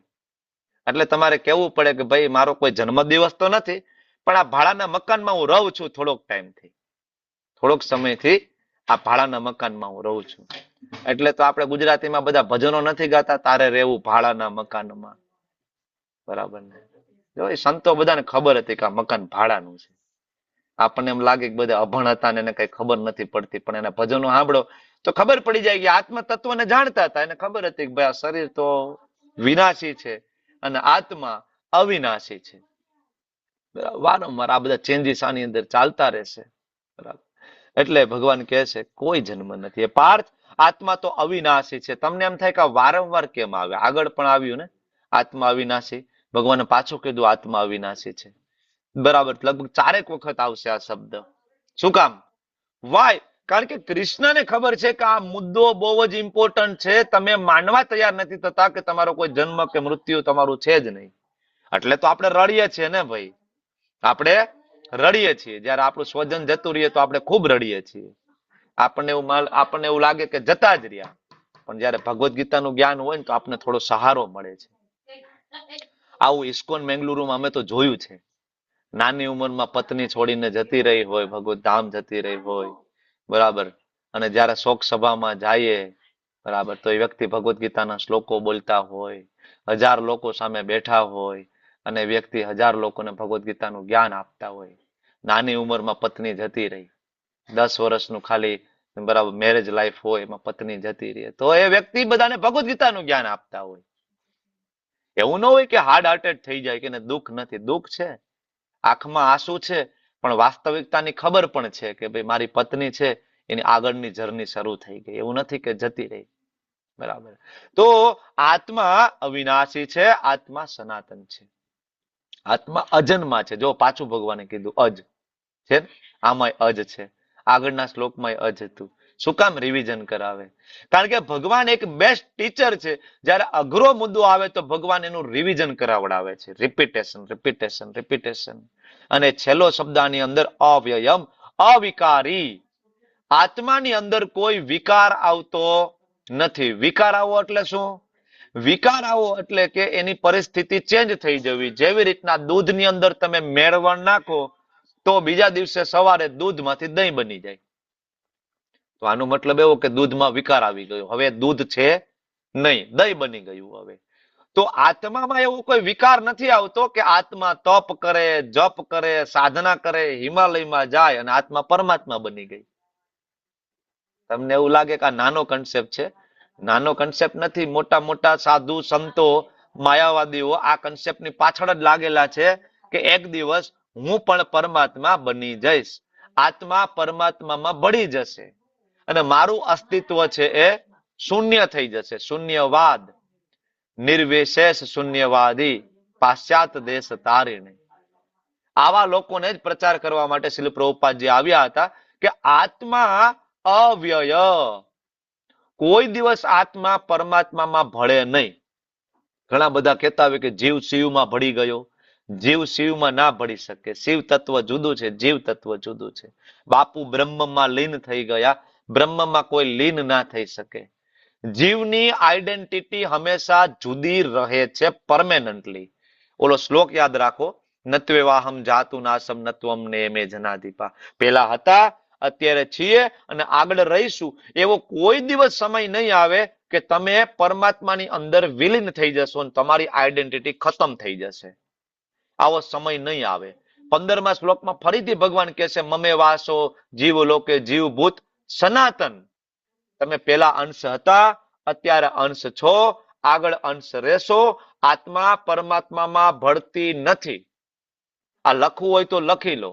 કારણ કે જેટલા પણ મત અને પથ સમાજની અંદર તમને જોવા મળે છે, જેટલા પણ મોટા ભાગના સાધુ જોવા મળે છે 80% 90% એ બધા જ આ જ કન્સેપ્ટને આગળ વધારી રહ્યા છે કે એક દિવસ આત્મા પરમાત્મામાં ભળી જશે અને મારા બધા દુઃખનો અંત આવી જશે અને હું પણ ભગવાન બની જઈશ. ભગવદ્ ગીતાની અંદર શરૂઆતમાં જ ભગવાન આ વસ્તુ ના પાડે છે કે આત્મા ભગવાનનો બાળક છે, ભગવાન એના પિતા છે. બરાબર. કોઈ દિવસ દીકરો ગમે એટલો સક્ષમ બને તો બાપ ના બની શકે. દીકરો બરાબર બાપની જગ્યાએ જ રહે, દીકરો દીકરાની જગ્યાએ રહે, દીકરો બાપની જગ્યાએ ના હોય, બાપ બાપ જ રહે. બરાબર. તો આ સમજવું પડશે. એટલાય ભગવાન કહે છે કે અવિકારી આવું જે વ્યક્તિ જાણશે કેવી રીતના કોઈને હણી શકે અથવા હણાવી શકે. પ્રભુપાદ ફરીથી તાત્પર્યમાં કહે છે કે જ્યાં હિંસા જ્યાં જરૂરી છે ત્યાં કરવી પડે. આનો મતલબ એવું નથી કે હિંસાને પ્રોત્સાહન આપે છે કૃષ્ણ. ખૂન કરનાર વ્યક્તિ હોય, અપરાધી હોય ને ન્યાયાધીશ પ્રાણ દંડ આપે છે તો ન્યાયાધીશ હિંસાને પ્રોમોટ નથી કરતા. બરાબર ને? ફાંસી આપે છે ને. ડોક્ટર છે, તમને કોઈ બીમારી થઈ હોય, એપેન્ડિક્સ થઈ હોય તો ડોક્ટર તમારા ઉપર છરી ચલાવે છે, તમારું પેટ ફાડી નાખે છે. પણ શેના માટે? તમને સ્વસ્થ કરવા માટે, તમારી તબિયતને સુધારવા માટે, નહીં કે તમને મારી નાખવા માટે. બરાબર. તો હિંસા માટે અહીંયા હિંસાને પ્રોત્સાહન નથી આપવામાં આવ્યું, પણ જ્યાં હિંસાની જરૂર છે ત્યાં હિંસા જરૂરી છે. એટલે ભગવાન આ મુદ્દો બહુ અઘરો છે તો ભગવાન ઉદાહરણ લઈને આવ્યા. શું ઉદાહરણ લઈને આવ્યા? વાંસાંસી જીર્ણાની યથા વિહાય. ચાલો આપણે બધા સાથે ગાઈએ. માઇક ચાલુ કરો પહેલેથી. વાંસાંસી જીર્ણાની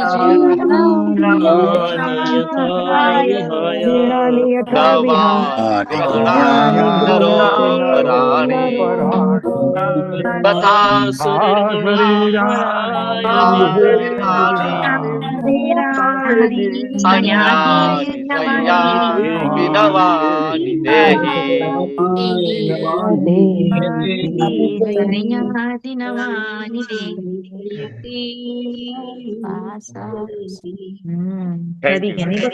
ધન્યવાદ. માઇક બંધ કરી માઇક બંધ કરી દો બધાના. કોસ્ટ કઈ ગયા? જાગો છો કે સુતા છો? માઇક બંધ કરી દો બધા. તો શું કામ આપણને આવી રીતના આપણે ગવડાવીએ છીએ ખબર છે તમને? કારણ કે આ શબ્દ ભગવાનના સ્વયંના શબ્દ છે. બરાબર. આ બધા શબ્દ આ જે શ્લોક છે એ ભગવાને પોતે બોલેલા શ્લોક છે. ડાયરેક્ટ ભગવાન કૃષ્ણના મુખમાંથી નીકળેલી આ વાણી છે અને કૃષ્ણના શબ્દ અને કૃષ્ણની અંદર કોઈ ભિન્નતા નથી. નામ ચિંતામણી કૃષ્ણ ચૈતન્ય રસ વિગ્રહ. નામ ચૈતન્ય છે. ચૈતન્ય આપણા જેવું નથી. આપણું નામ ચૈતન્ય, ભગવાનના શબ્દ ભગવાનનું નામ ચૈતન્ય છે.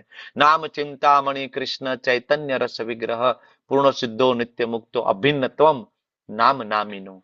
નામ અને નામીમાં ભેદ નથી. જયારે તમે શ્લોક મોટા અવાજે ગાવ છો ને તો ખરેખર તમે કૃષ્ણ સાથે વાત કરી રહ્યા છો. તમને નો ભાસ થાય કે ના થાય, શબ્દ ડાયરેક્ટ કૃષ્ણના છે. ભગવાન કહે છે જૂના વસ્ત્રો ત્યજીને નવા વસ્ત્રો આપણે ધારણ કરીએ છીએ ને. ભગવાન કેટલું સરસ મજાનું ઉદાહરણ લાવ્યા છે. આજના જમાનાને લાગુ પડતું ઉદાહરણ છે ને એવું લાગે ને. બરાબર. થોડાક કપડા જૂના થાય. આજકાલ તો જૂનાની વાત પણ હજી આમાં હું એમ કહું થોડું અપડેટ આવી ગયું. જૂના નહીં, થોડીક ફેશન જતી રહે ને તોય આપણે તો નવા કપડા લઈ આવીએ છીએ. ભાઈ ઓલો ડ્રેસ ને ઓલી સાડી પહેરી હતી લાસ્ટ ટાઈમ મામાને ત્યાં લગ્નમાં ગયા હતા, હવે પાછું બરાબર ફાઈને ત્યાં લગ્નમાં એ નહીં હાલે. કાં તો કે એના રિલેટિવ ત્યાં હોય અને એ જોવે તો એમ કે ભાઈ આ તો એની સાડી પહેરી છે. બરાબર. અથવા તો ગયા વર્ષે જે ડ્રેસ પહેર્યો હોય કે સાડી પહેરી હોય એ આ વર્ષે ન ચાલે. કેમ તો કે ભાઈ આઉટડેટેડ થઈ ગઈ. બરાબર. અત્યારે એની ફેશન જતી રહી. બરાબર. પેલા જેવું નથી. આ તો ભગવાને લખ્યું છે જૂના વસ્ત્રો થાય તો ત્યજી દે, નવા વસ્ત્ર ધારણ કરીએ. આજકાલ તો જૂનાની ક્યાં આપણે રાહ જોઈએ છીએ? આપણા વોર્ડરોબ ભરેલા છે કુર્તીઓથી, સાડીઓથી, ડ્રેસથી. બરાબર. પણ તોય આપણે કોઈ દિવસ એવું નથી કહેતા કે બરાબર મારી પાસે સફિશિયન્ટ છે. લગ્ન પ્રસંગ આવે ને આપણે કબાટ ખોલીએ છીએ આપણે શું કહીએ છીએ? મારી પાસે તો છે જ નહીં કપડા પહેરવાના. બરાબર. શું કહીએ છીએ? તો આપણે તો સમજી જ શકીએ એવું આ એક્ઝામ્પલ છે અત્યારે કે ભાઈ જૂના વસ્ત્રોને આપણે ત્યજી દઈએ છીએ. પેલાના જમાનામાં ફાટી જતા હતા તો રિપેર કરાવીને પહેરી લેતા હતા, અને રિપેર નહોતું થતું તો જવા દેતા ને પછી નવા લઈ લેતા હતા ને. હવે તો જૂના થઈ જાય, ફેશન જતી રહે તો આપણે બદલાવી નાખીએ. તો ભગવાન કે છે કપડા તમે જયારે ફેશન જતી રહે છે બદલાવી નાખો છો, નવા લઈ લો છો, સેમ વસ્તુ આ ભૌતિક શરીર જે છે બરાબર એ વારંવાર ચેન્જ થાય છે. આત્મા જે છે વૃદ્ધ અને નકામા શરીરને ત્યાગી દે છે. નકામું શરીર રિપેર થતું હોય તો જેવી રીતના કપડા આપણે દરજી પાસે રિપેર કરાવીએ છીએ, એમાં નકામું બરા શરીર છે ડોક્ટર પાસે તમે રિપેર કરાવવા જાવ છો. ડોક્ટર શું કરે છે? ટાકા ટેબા તો લે છે એની અંદર, બરાબર થોડુંક વળી હાલતું કરી દે તો વળી થોડુંક ટાઈમ હાલે, અને એક દિવસે શરીર બરાબર કમ્પ્લીટલી તૂટી ગયું તો હવે નવું શરીર લઈ લેશું. શું ચિંતા કરવાની જરૂર છે? એક શરીર છોડીને બીજું શરીર, બીજું શરીર છોડીને ત્રીજું શરીર, આપણે કન્ટિન્યુઅસ ગતિ કરી રહ્યા છીએ, કન્ટિન્યુઅસ. ભગવાન છે શ્રેષ્ઠ ટીચર છે, એટલે ભગવાન ઉદાહરણ લઈને આપે છે બરાબર કે આ શરીર છે કન્ટિન્યુ બદલી રહ્યું છે. આત્મા આની અંદર ચેતન છે. મેડિકલ સાયન્સ અત્યારે ભલે આત્માના અસ્તિત્વને ના સ્વીકારતું હોય તો મેડિકલ સાયન્સ અત્યારે એ વસ્તુ જરૂર સ્વીકારે છે કે હૃદયની અંદર કોઈક એવી શક્તિનો સંચાર થાય છે કે હૃદય ધબકે છે. આજ સુધી વિજ્ઞાન એ વસ્તુ નથી શોધી શકી કે કઈ શક્તિ દ્વારા હૃદય ધબકે છે. વિજ્ઞાન ત્યાં સુધી પહોંચી ગયું મેડિકલ ભાષામાં, જ્યાં ડોક્ટર હશે એને ખબર હશે કે એક એસે નોડ અને એક એવી નોડ એવી કરીને બે જગ્યા એ લોકો એવું માને છે કે જગ્યા છે અને ત્યાંથી હૃદયને પાવર મળે છે. પણ એસે નોડ ને એવી નોડમાં પાવર આપવા વાળું કોણ? બેટરી મૂકેલી છે અંદર. તો વિચાર આવવો જોઈએ ને કે પાવર સપ્લાય ક્યાંથી આવે છે? કારણ કે હૃદયની અંદર ભગવાન બેઠા છે. ઈશ્વર સર્વભૂતાનામ હૃદયેષુ અર્જુન તિષ્ઠતિ. આત્માનું સ્થાન પણ હૃદય છે. તો આ સમજવું પડશે કે ભૌતિક શરીર જે છે વસ્ત્ર સમાન છે. આજે મને આ કોસ્ટ્યુમ મળ્યું છે, તમને કોઈક બીજું કોસ્ટ્યુમ મળ્યું છે. આ કોસ્ટ્યુમ છે. જેવી રીતના એક નાટક મંડળીની અંદર નાટક ભજવતા હોય બરાબર, તો જેનો વેશ ધારણ કર્યો હોય કોસ્ટ્યુમ એને પહેર્યું હોય. કોઈ કંસનું કોસ્ટ્યુમ પહેર્યું હોય, કોઈ રાવણનું કોસ્ટ્યુમ પહેર્યું હોય. નાટક પૂરું થઈ જાય તો કોસ્ટ્યુમ બદલી જાય. સેમ વે મને પુરુષનું આ કોસ્ટ્યુમ મળ્યું છે પહેરવેશ, તમને કોઈને સ્ત્રીનો પહેરવેશ મળ્યો છે. મારો આ પહેરવેશ 40 વર્ષ જૂનો થઈ ગયો, આ કોથળો. તમારો કોઈનો 20 વર્ષ, 25 વર્ષ, 30 વર્ષ, 60 વર્ષ જૂનો કોથળો થઈ ગયો છે. અલ્ટિમેટલી તો આ કપડા છે. મારું બદલી જવાનું છે એક દિવસ, તમારું બદલી જવાનું છે, કારણ કે આ ટેમ્પરરી છે. પણ આની અંદર જે છે એ પરમેનન્ટ છે, એનું નામ આત્મા. ચાલો 5 મિનિટનો નાનો બ્રેક લઈ લઈએ આપણે. 9 ને 2 થઈ છે. 9 ને 6, 7 સુધી કોઈ કીર્તન લેવા માટે રેડી છે? એનીબડી? પ્રભુ કૌશિકા માતાજી કીધું છે. કૌશિકા માતાજી, ચાલો ઓવર ટુ યુ. કૌશિકા વાલંબિયા માતાજી. હા પ્રભુજી. હા ચાલો, યસ માતાજી, ઓવર ટુ યુ. હરે કૃષ્ણ પ્રભુજી, દંડવત પ્રણામ. દળફ્રા માતાજી. પ્રભુજી, આજનું જે ભજન છે એ નરોત્તમ દાસ ઠાકુરનું છે અને જે દરરોજ સવારે દર્શન આરતીમાં ગવાય છે. ઓવર ટુ યુ માતાજી. હા. શ્રી કૃષ્ણ જય.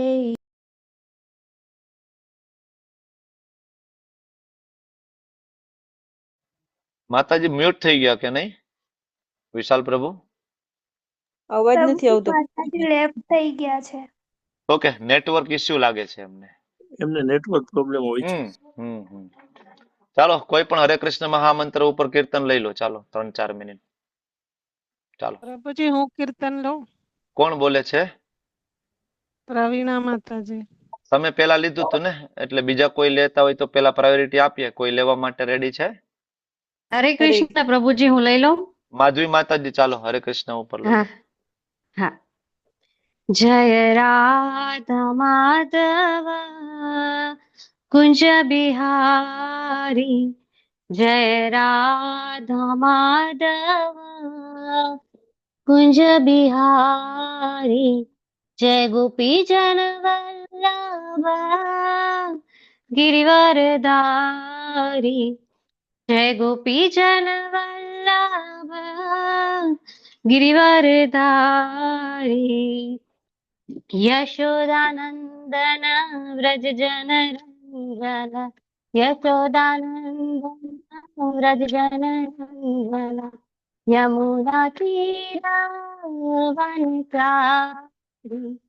જય રાધા માધવ કુંજ બિહારી, હરે કૃષ્ણ કૃષ્ણ કૃષ્ણ હરે હરે, હરે રામ રામ રામ હરે હરે, હરે કૃષ્ણ કૃષ્ણ કૃષ્ણ હરે હરે, હરે રામ રામ રામ હરે હરે, હરે કૃષ્ણ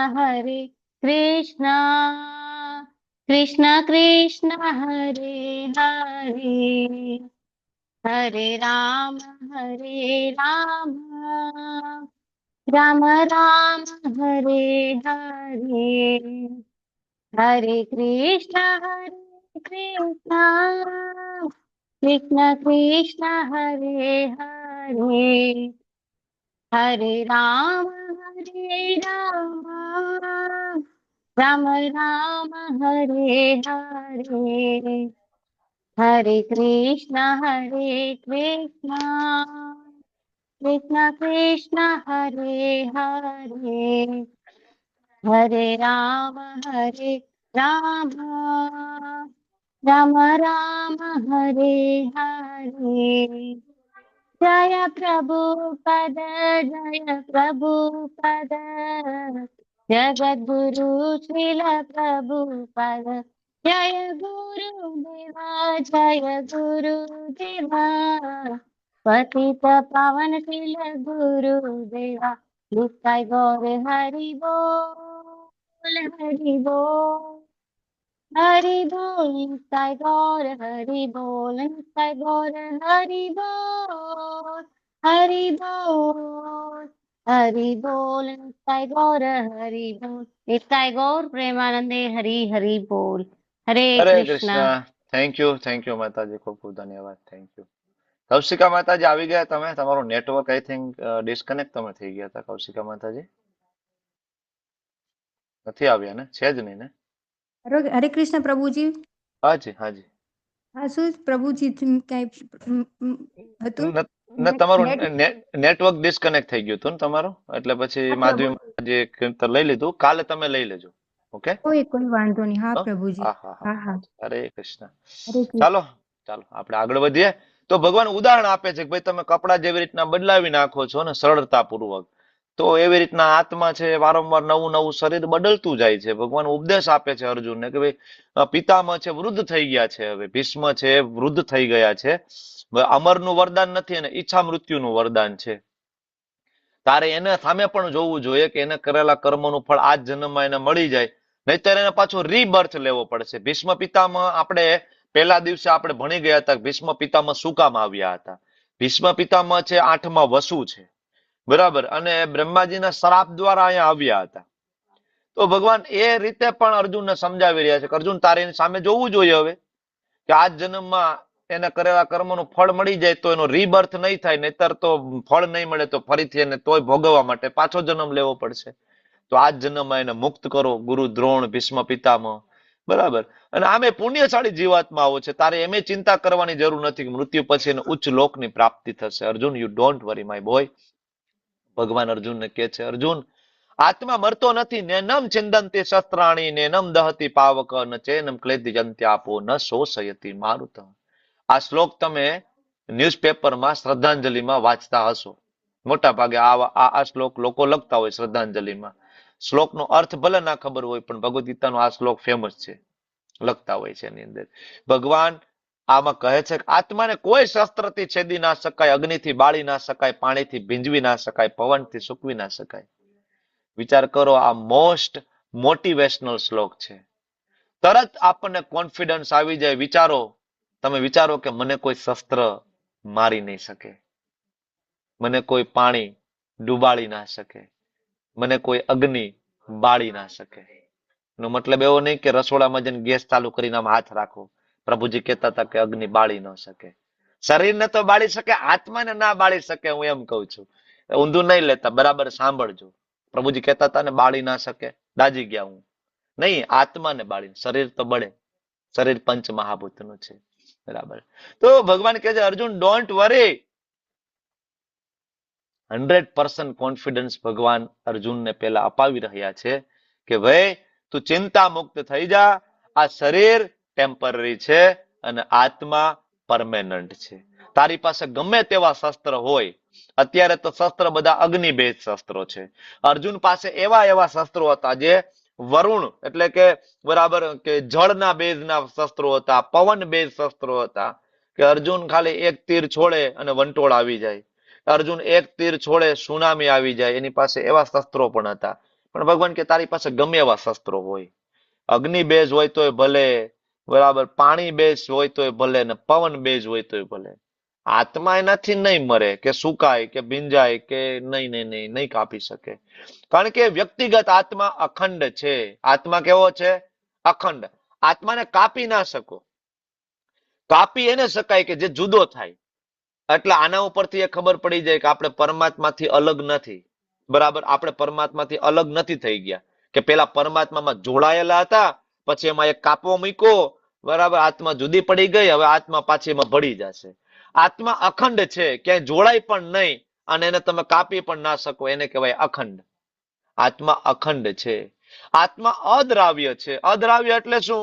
પાણીમાં થોડીક ખાંડ નાખો અને ચમચીથી હલાવો તો ખાંડ એની અંદર દ્રાવ્ય એટલે કે ઓગળી ગઈ. તો આત્મા અદ્રાવ્ય છે. આત્મા પરમાત્મામાં ભળી જાતી નથી. આત્મા ને બાળી નથી શકાતો, સૂકવી નથી શકાતો, ચિરસ્થાયી છે, સર્વત્ર વિદ્યમાન છે, અવિકારી છે. હમણાં આપણે વાત કરી તેમ દૂધમાં છાશ નાખો તો દહીં થઈ જાય. તો આત્મા અવિકારી છે. આત્મા તપ કરે તો પરમાત્મા ન બની જાય. આત્મા ઓલવેઝ રિમેન આત્મા, કેન નોટ બીકેમ પરમાત્મા. આત્મા પરમાત્મા ન બની શકે, ક્યારેય નહીં.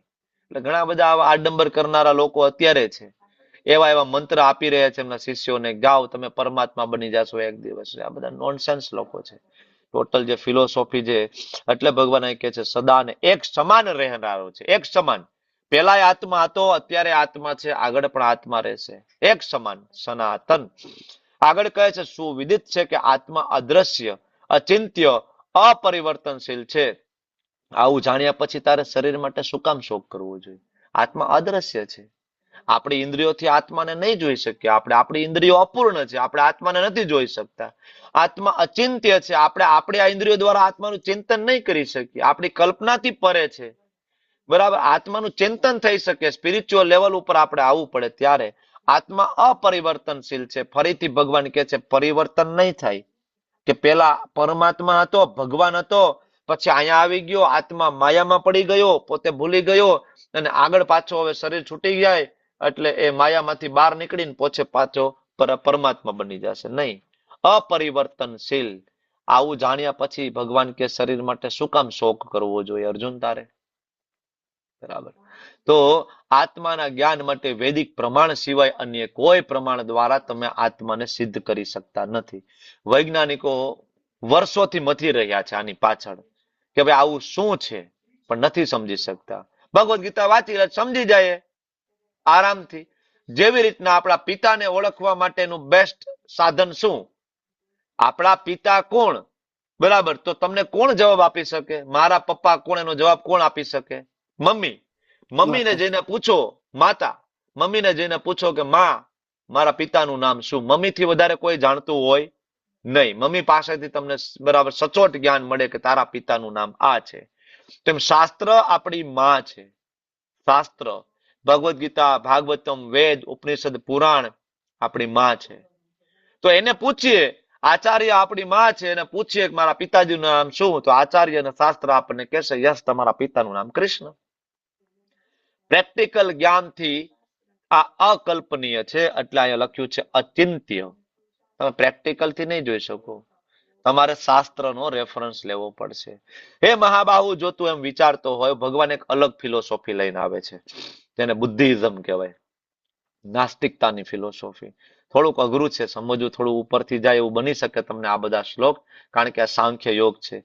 સાંખ્ય યોગની અંદર મોટા મોટા તત્વજ્ઞાની લોકો વર્ષો સુધી રિસર્ચ કરીને એના વાળ પાકી ગયા છે, તો એને નથી સમજાતું 24 તત્વોનું જે શરીર બનેલું છે, 24 તત્વોમાં એ લોકો ગોથા મારી રહ્યા છે, નથી ખબર પડતી. એટલો સહેલો વિષય નથી, 11 થી લઈને 30 શ્લોક. તો અહીંયા ભગવાન કહે છે મહાબાહુ, તું એમ વિચારતો હોય ધારો કે આત્મા સદા જન્મે છે અને પછી એનું મૃત્યુ થઈ જાય છે, તો શું શોક કરો?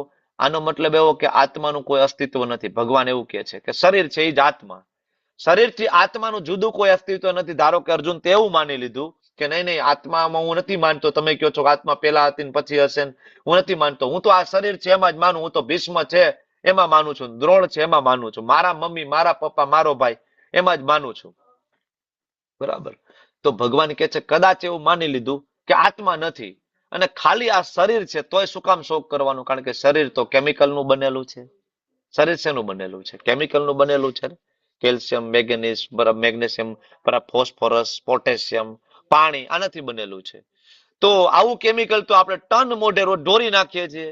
ધારો કે બજારમાંથી પાલકની ભાજી લઈ આવ્યા અને ગેંડીમાં પાલકની ભાજી આપણે ધોતા હોય તો થોડીક પાલકની ભાજી તણાઈ ગઈ, તો આપણે શોક કરીએ છીએ, ઓહો મારું પાલક તણાઈ ગયું આજે.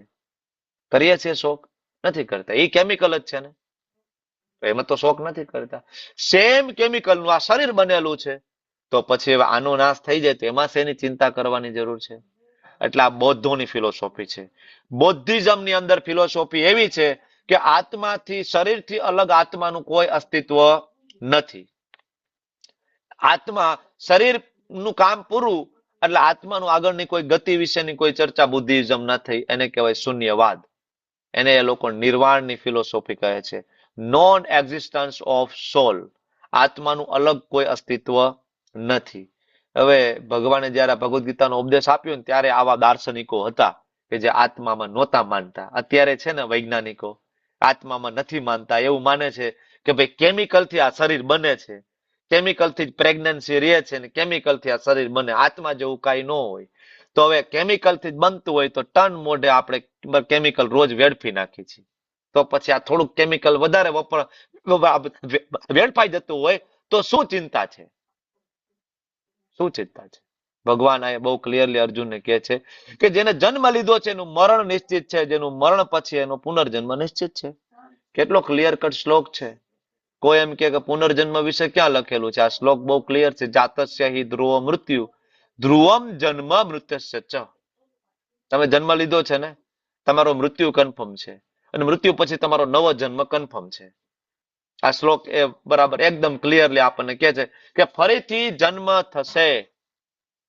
તો આને નિવારી જ ના શકાય તો પછી શું કામ તારે શોક કરવો જોઈએ?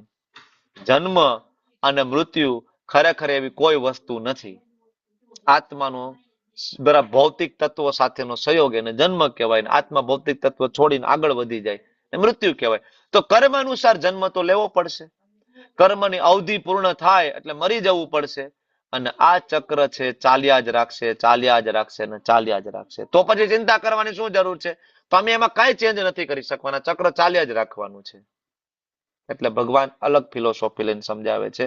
હજી ભગવાન 28મા શ્લોકમાં એ જ બુદ્ધિઝમ લઈને સમજાવે છે અર્જુનને કે અર્જુન, ધારો કે તું એવું માનતો હોય કે બધા જીવો આરંભે અવ્યક્ત હતા, મતલબ પેલા હતા જ નહીં, અવ્યક્ત એટલે નથી, બરાબર, નહોતા, અને મધ્ય અવસ્થામાં વ્યક્ત થયા એટલે કે મનુષ્ય શરીર મળ્યું, દ્રોણ ને ભીષ્મ હવે બન્યા છે, અને આનો વિનાશ થઈ ગયા પછી પાછા અવ્યક્ત થઈ જાય એટલે કે આગળ પણ કોઈ ગતિ નથી, એટલે શૂન્યવાદ વાળી શૂન્યવાદ ફિલોસોફીની અહીં ભગવાન વાત કરે છે. તો ભગવાન કે છે તોય શું વાંધો છે? જો બે પ્રકારના દાર્શનિકો હોય, એક આત્માના અસ્તિત્વને સ્વીકાર કરે અને એક આત્માના અસ્તિત્વને સ્વીકાર ન કરે. હવે આત્માના અસ્તિત્વને કોઈ સ્વીકાર કરે તો આપણે પહેલા જોઈ લીધું કે આત્મા મરતી નથી, તો શોક કરવાની કોઈ જરૂર નથી, બરાબર. અને હવે કોઈ એમ કે ના અમે આત્મામાં નથી માનતા, અમે ખાલી શરીરમાં માનીએ છીએ, તો શરીર તો ઓલરેડી ડેડ છે, શરીર તો કેમિકલ માંથી બનેલું છે, તો તમે માનો છો. વૈજ્ઞાનિકો માને છે ને શરીર કેમિકલ નું બનેલું છે, તો કેમિકલ નું બનેલું હોય તો પછી થોડું ઘણું કેમિકલ વેડફાઈ જાય. આપણે હમણાં વાત કરી, મોટી મોટી ઇમારત બનાવીએ તો એમાં ઈટું, સિમેન્ટ, રેતી, કપચી, કેટલું કેમિકલ આપણે વાપરી છે ને, કેટલું એમાં વેડફાઈ જાય છે ને, તો આપણે શોક કરીએ છીએ? નથી કરતા. તો ભગવાન એ જ તો સમજાવે છે કે તું કેમિકલ માનતો હોય આને તોય કઈ શોક કરવાની જરૂર નથી, અને તું આત્મા માનતો હોય તો ક્યાં શોક કરવાની જરૂર છે? ભગવાન બે ફિલોસોફી લઈને સમજાવે છે, પણ સાચી ફિલોસોફી એ છે કે આત્માનું અસ્તિત્વ છે. ભગવાન આગળ એ પણ કહે છે. એટલે ઘણા બધા લોકો આત્માને આશ્ચર્ય તરીકે જુએ છે. 29મા શ્લોકમાં ભગવાન શું કહે છે? ઘણા બધા જોવે છે 84 લાખ યોનિઓની અંદર અલગ અલગ જીવો. એક મકાઈનું બીજ તમે વાવો અને એ ઉગે મકાઈ, અને મકાઈનો ડોડાની અંદર કેટલા બધા બીજ અંદર ગોઠવાઈ જાય. આશ્ચર્ય. વળનો એક ટેટો હોય, વળનું ટેટો તમે જોયું છે ને, એક વળના ટેટાની અંદરથી અસંખ્ય વળને ઉત્પન્ન કરવાની શક્તિ ધરાવે છે. એક નહીં, અસંખ્ય વળ, કારણ કે એક ટેટામાં કેટલાય બધા બીજ હોય છે અંદર. તો એક વળનું ટેટું અસંખ્ય વળ ઉત્પન્ન કરવાની શક્તિ ધરાવે છે. આજ સુધી વૈજ્ઞાનિકો આજ સમજી નથી શક્યા કે આવું કેવી રીતના બની શકે. How it is possible? આવું કયું કોમ્પ્યુટર છે ભગવાનનું કે એક ટેટુ છે એ કેટલાય બધા વળ? આવું કેવું કોમ્પ્યુટર છે કે એક બાજુથી ઘાસ ખવડાવો અને બીજી બાજુથી દૂધ નીકળે, ગાય? વૈજ્ઞાનિકો આજ સુધી એવું કોમ્પ્યુટર શોધી નથી શક્યા કે કોમ્પ્યુટરમાં એક બાજુથી ઘાસ નાખો અને બીજી બાજુથી દૂધ નીકળે. વૈજ્ઞાનિકો એવું કોમ્પ્યુટર આજ સુધી નથી બનાવી શક્યા કે એક બાજુથી શાક રોટલી નાખો, દાળ ભાત નાખો અને લોહી બને બીજી વખત બોડીમાં. વૈજ્ઞાનિકો આજ સુધી આપણું લોહી નથી બનાવી શક્યા, માતાનું દૂધ નથી બનાવી શક્યા, ગાયનું દૂધ નથી બનાવી શક્યા. તો આના ઉપરથી ખબર પડે ને કે આ ભગવાને કેવી રચના કરેલી છે, અને રચનાનો આધાર આત્મા છે. એટલે આશ્ચર્ય થાય છે બધાને આ જોઈને.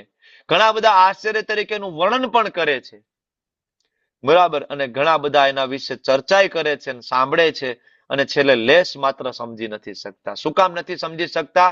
તો કે યોગ્ય ગુરુ શિષ્ય પરંપરામાં જ્યાં સુધી કોઈ વ્યક્તિ સમજતો નથી ત્યાં સુધી એ આત્મા વિશે જાણી શકતો નથી. કારણ કે આત્માને સમજવા માટે તમારે આત્માના લેવલથી ઉપર ઉઠવું પડશે. જેવી રીતના જુનાગઢનો ગિરનારને તમારે સમજવું હોય તો તમારે હેલિકોપ્ટર ઉપર જુનાગઢના ગિરનાર ઉપર ઉડવું પડશે. તો તમે જુનાગઢનો ગિરનારની લંબાઈ, પહોળાઈ ને બધી તમને ખ્યાલ આવશે, કે આ નદી નાળા બધું છે ખબર પડશે.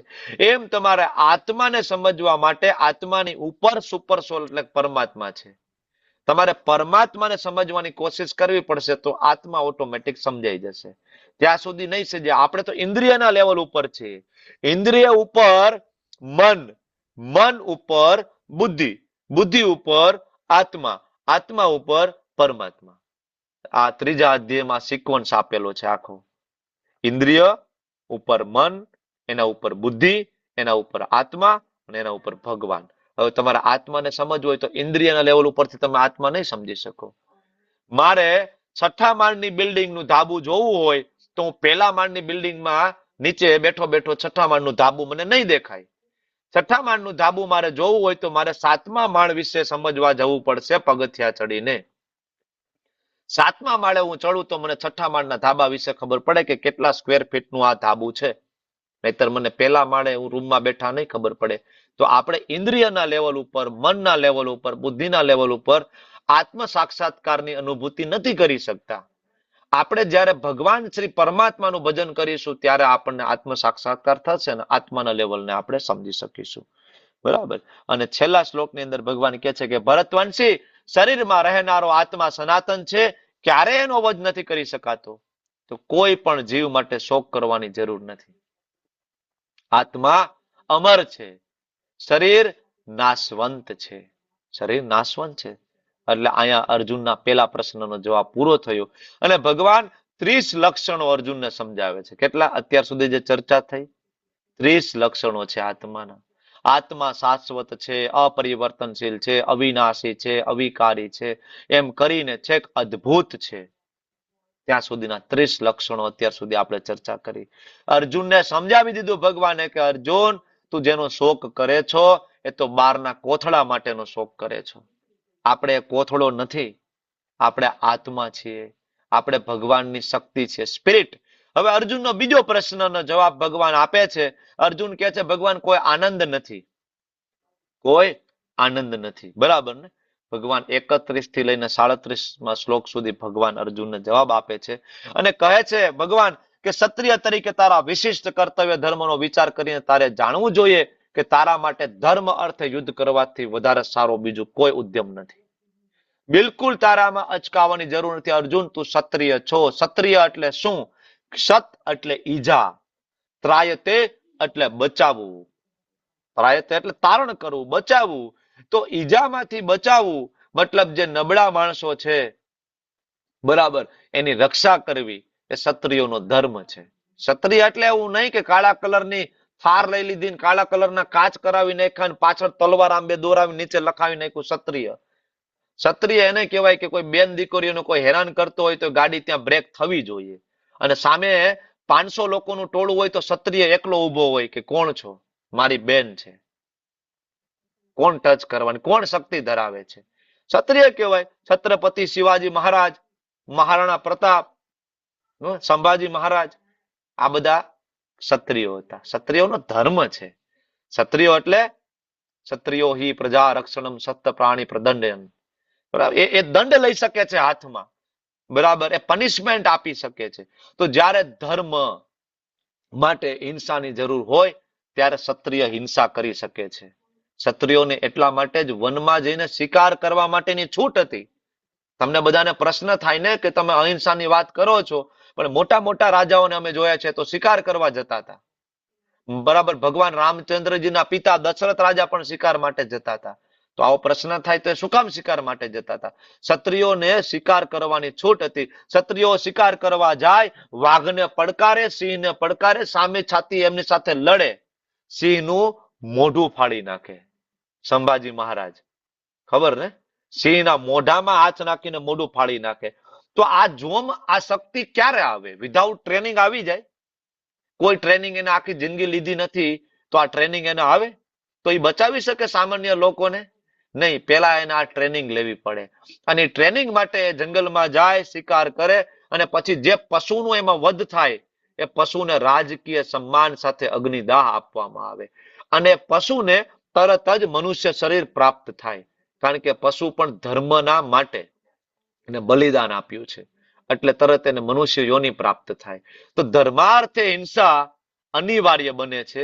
એટલા માટે ક્ષત્રિયો માટે ક્યારે ઇવન સીધે સીધો સંન્યાસ પણ ગ્રહણ કરવાનું વિધાન નથી. ક્ષત્રિયો સંન્યાસ ના લઈ શકે. ક્ષત્રિયોને સંન્યાસ મનાય છે શાસ્ત્રની અંદર, એ ના લઈ શકે, કારણ કે એનામાં ગુણ જે છે એ પ્રમાણે એ રજોગુણનો એનો પ્રભાવ હોવાના કારણે સંન્યાસ ના લઈ શકે. એનું કામ છે એડમિનિસ્ટ્રેટિવ, એનું કામ છે રક્ષા કરવી. એટલે ભગવાન કે જે પાર્થ, જે ક્ષત્રિયોને માટે સ્વર્ગ લોકના પ્રવેશ દ્વારો ઉઘાડનારા યુદ્ધના આવા અવસરો અનાયાસે પ્રાપ્ત થાય છે. ભાઈ, ખરેખર ધન્ય છો તું. 32મા શ્લોકમાં ભગવાન અર્જુનને શું સમજાવે છે? અર્જુન, તું તો ધન્ય છો, તને આવો મોકો મળ્યો છે. બધાને આ ચાન્સ નથી મળતો. આર્મીમાં રહેલા બધા જ લોકોને, બધા જ સૈનિકોને ચાન્સ નથી મળતો બોર્ડર ઉપર જઈને યુદ્ધ કરવાનો. એ લોકો રાહ જોતા હોય કે મને પણ યુદ્ધમાં પોસ્ટ મળે, સામી છાતી હું લડાઈ કરું, પણ બધાને મોકો નથી મળતો. અર્જુન, તને મોકો મળ્યો છે ધર્મ અર્થે યુદ્ધ કરવા માટેનો. ઊભો થા અને યુદ્ધ કર. આવો ચાન્સ વારંવાર મળે નહીં. એટલે ભગવાન અર્જુન કહે છે કે કોઈ આનંદ નથી. તો ભગવાન કહે છે ક્ષત્રિય માટે આનાથી વધારે આનંદની શું વાત છે કે ધર્મ માટે લડવાનો મોકો મળે છે. ક્ષત્રિયો હસતા હસતા ગળું કપાઈ જાય ને તો પણ ધડ માટે, બરાબર, એનું ધડ લડતું હોય ધર્મ માટે, હસતા હસતા. અને અર્જુન, તું એમ કે છો કે આમાં કોઈ આનંદ નથી? ભગવાન આગળ અર્જુનને કહે છે કે માટે જો યુદ્ધ કરવાના તારા સ્વધર્મનું તો આચરણ નહીં કરે ને તો પાપ તને લાગશે. અર્જુન, તું કહેશ કે આ બધાને મારી નાખીશ તો પાપ લાગશે, પણ ભગવાન અર્જુનને કહે છે અર્જુન, તું નહીં મારે ને એનું તને પાપ લાગશે. શું કામ? આજે તું દુર્યોધન દુશાસનને નહીં મારે તો આ દુર્યોધન દુશાસન એની સગી ભાભીને જો નિર્વસ્ત્ર કરવા માટે તૈયાર હોય ભરી બજારની અંદર, ભરી સભાની અંદર, તો આવતા સમયની અંદર દુર્યોધન દુશાસન ગાદી ઉપર બેસશે અને આ સંસારની કઈ બેન દીકરીઓની રક્ષણ કરશે? બધાને નિર્વસ્ત્ર કરશે. તારા હાથમાં હતું, બરાબર, અર્જુન, તું રોકી શકતો હતો અને તે નથી રોક્યું, તો આવનારી એ બધી જ જે માતાઓ છે એનો શ્રાપ તને લાગશે અને એનું પાપ તને અવશ્ય લાગશે. અને યોદ્ધા તરીકેની તારી કીર્તિ તારે ગુમાવવી પડશે. અર્જુન, તું, તારી કીર્તિ. અર્જુન કોણ હતો? શિવજી સાથે અર્જુનનું ઘમાસાણ યુદ્ધ થયું હતું ને શિવજી એનાથી પ્રસન્ન થયા હતા.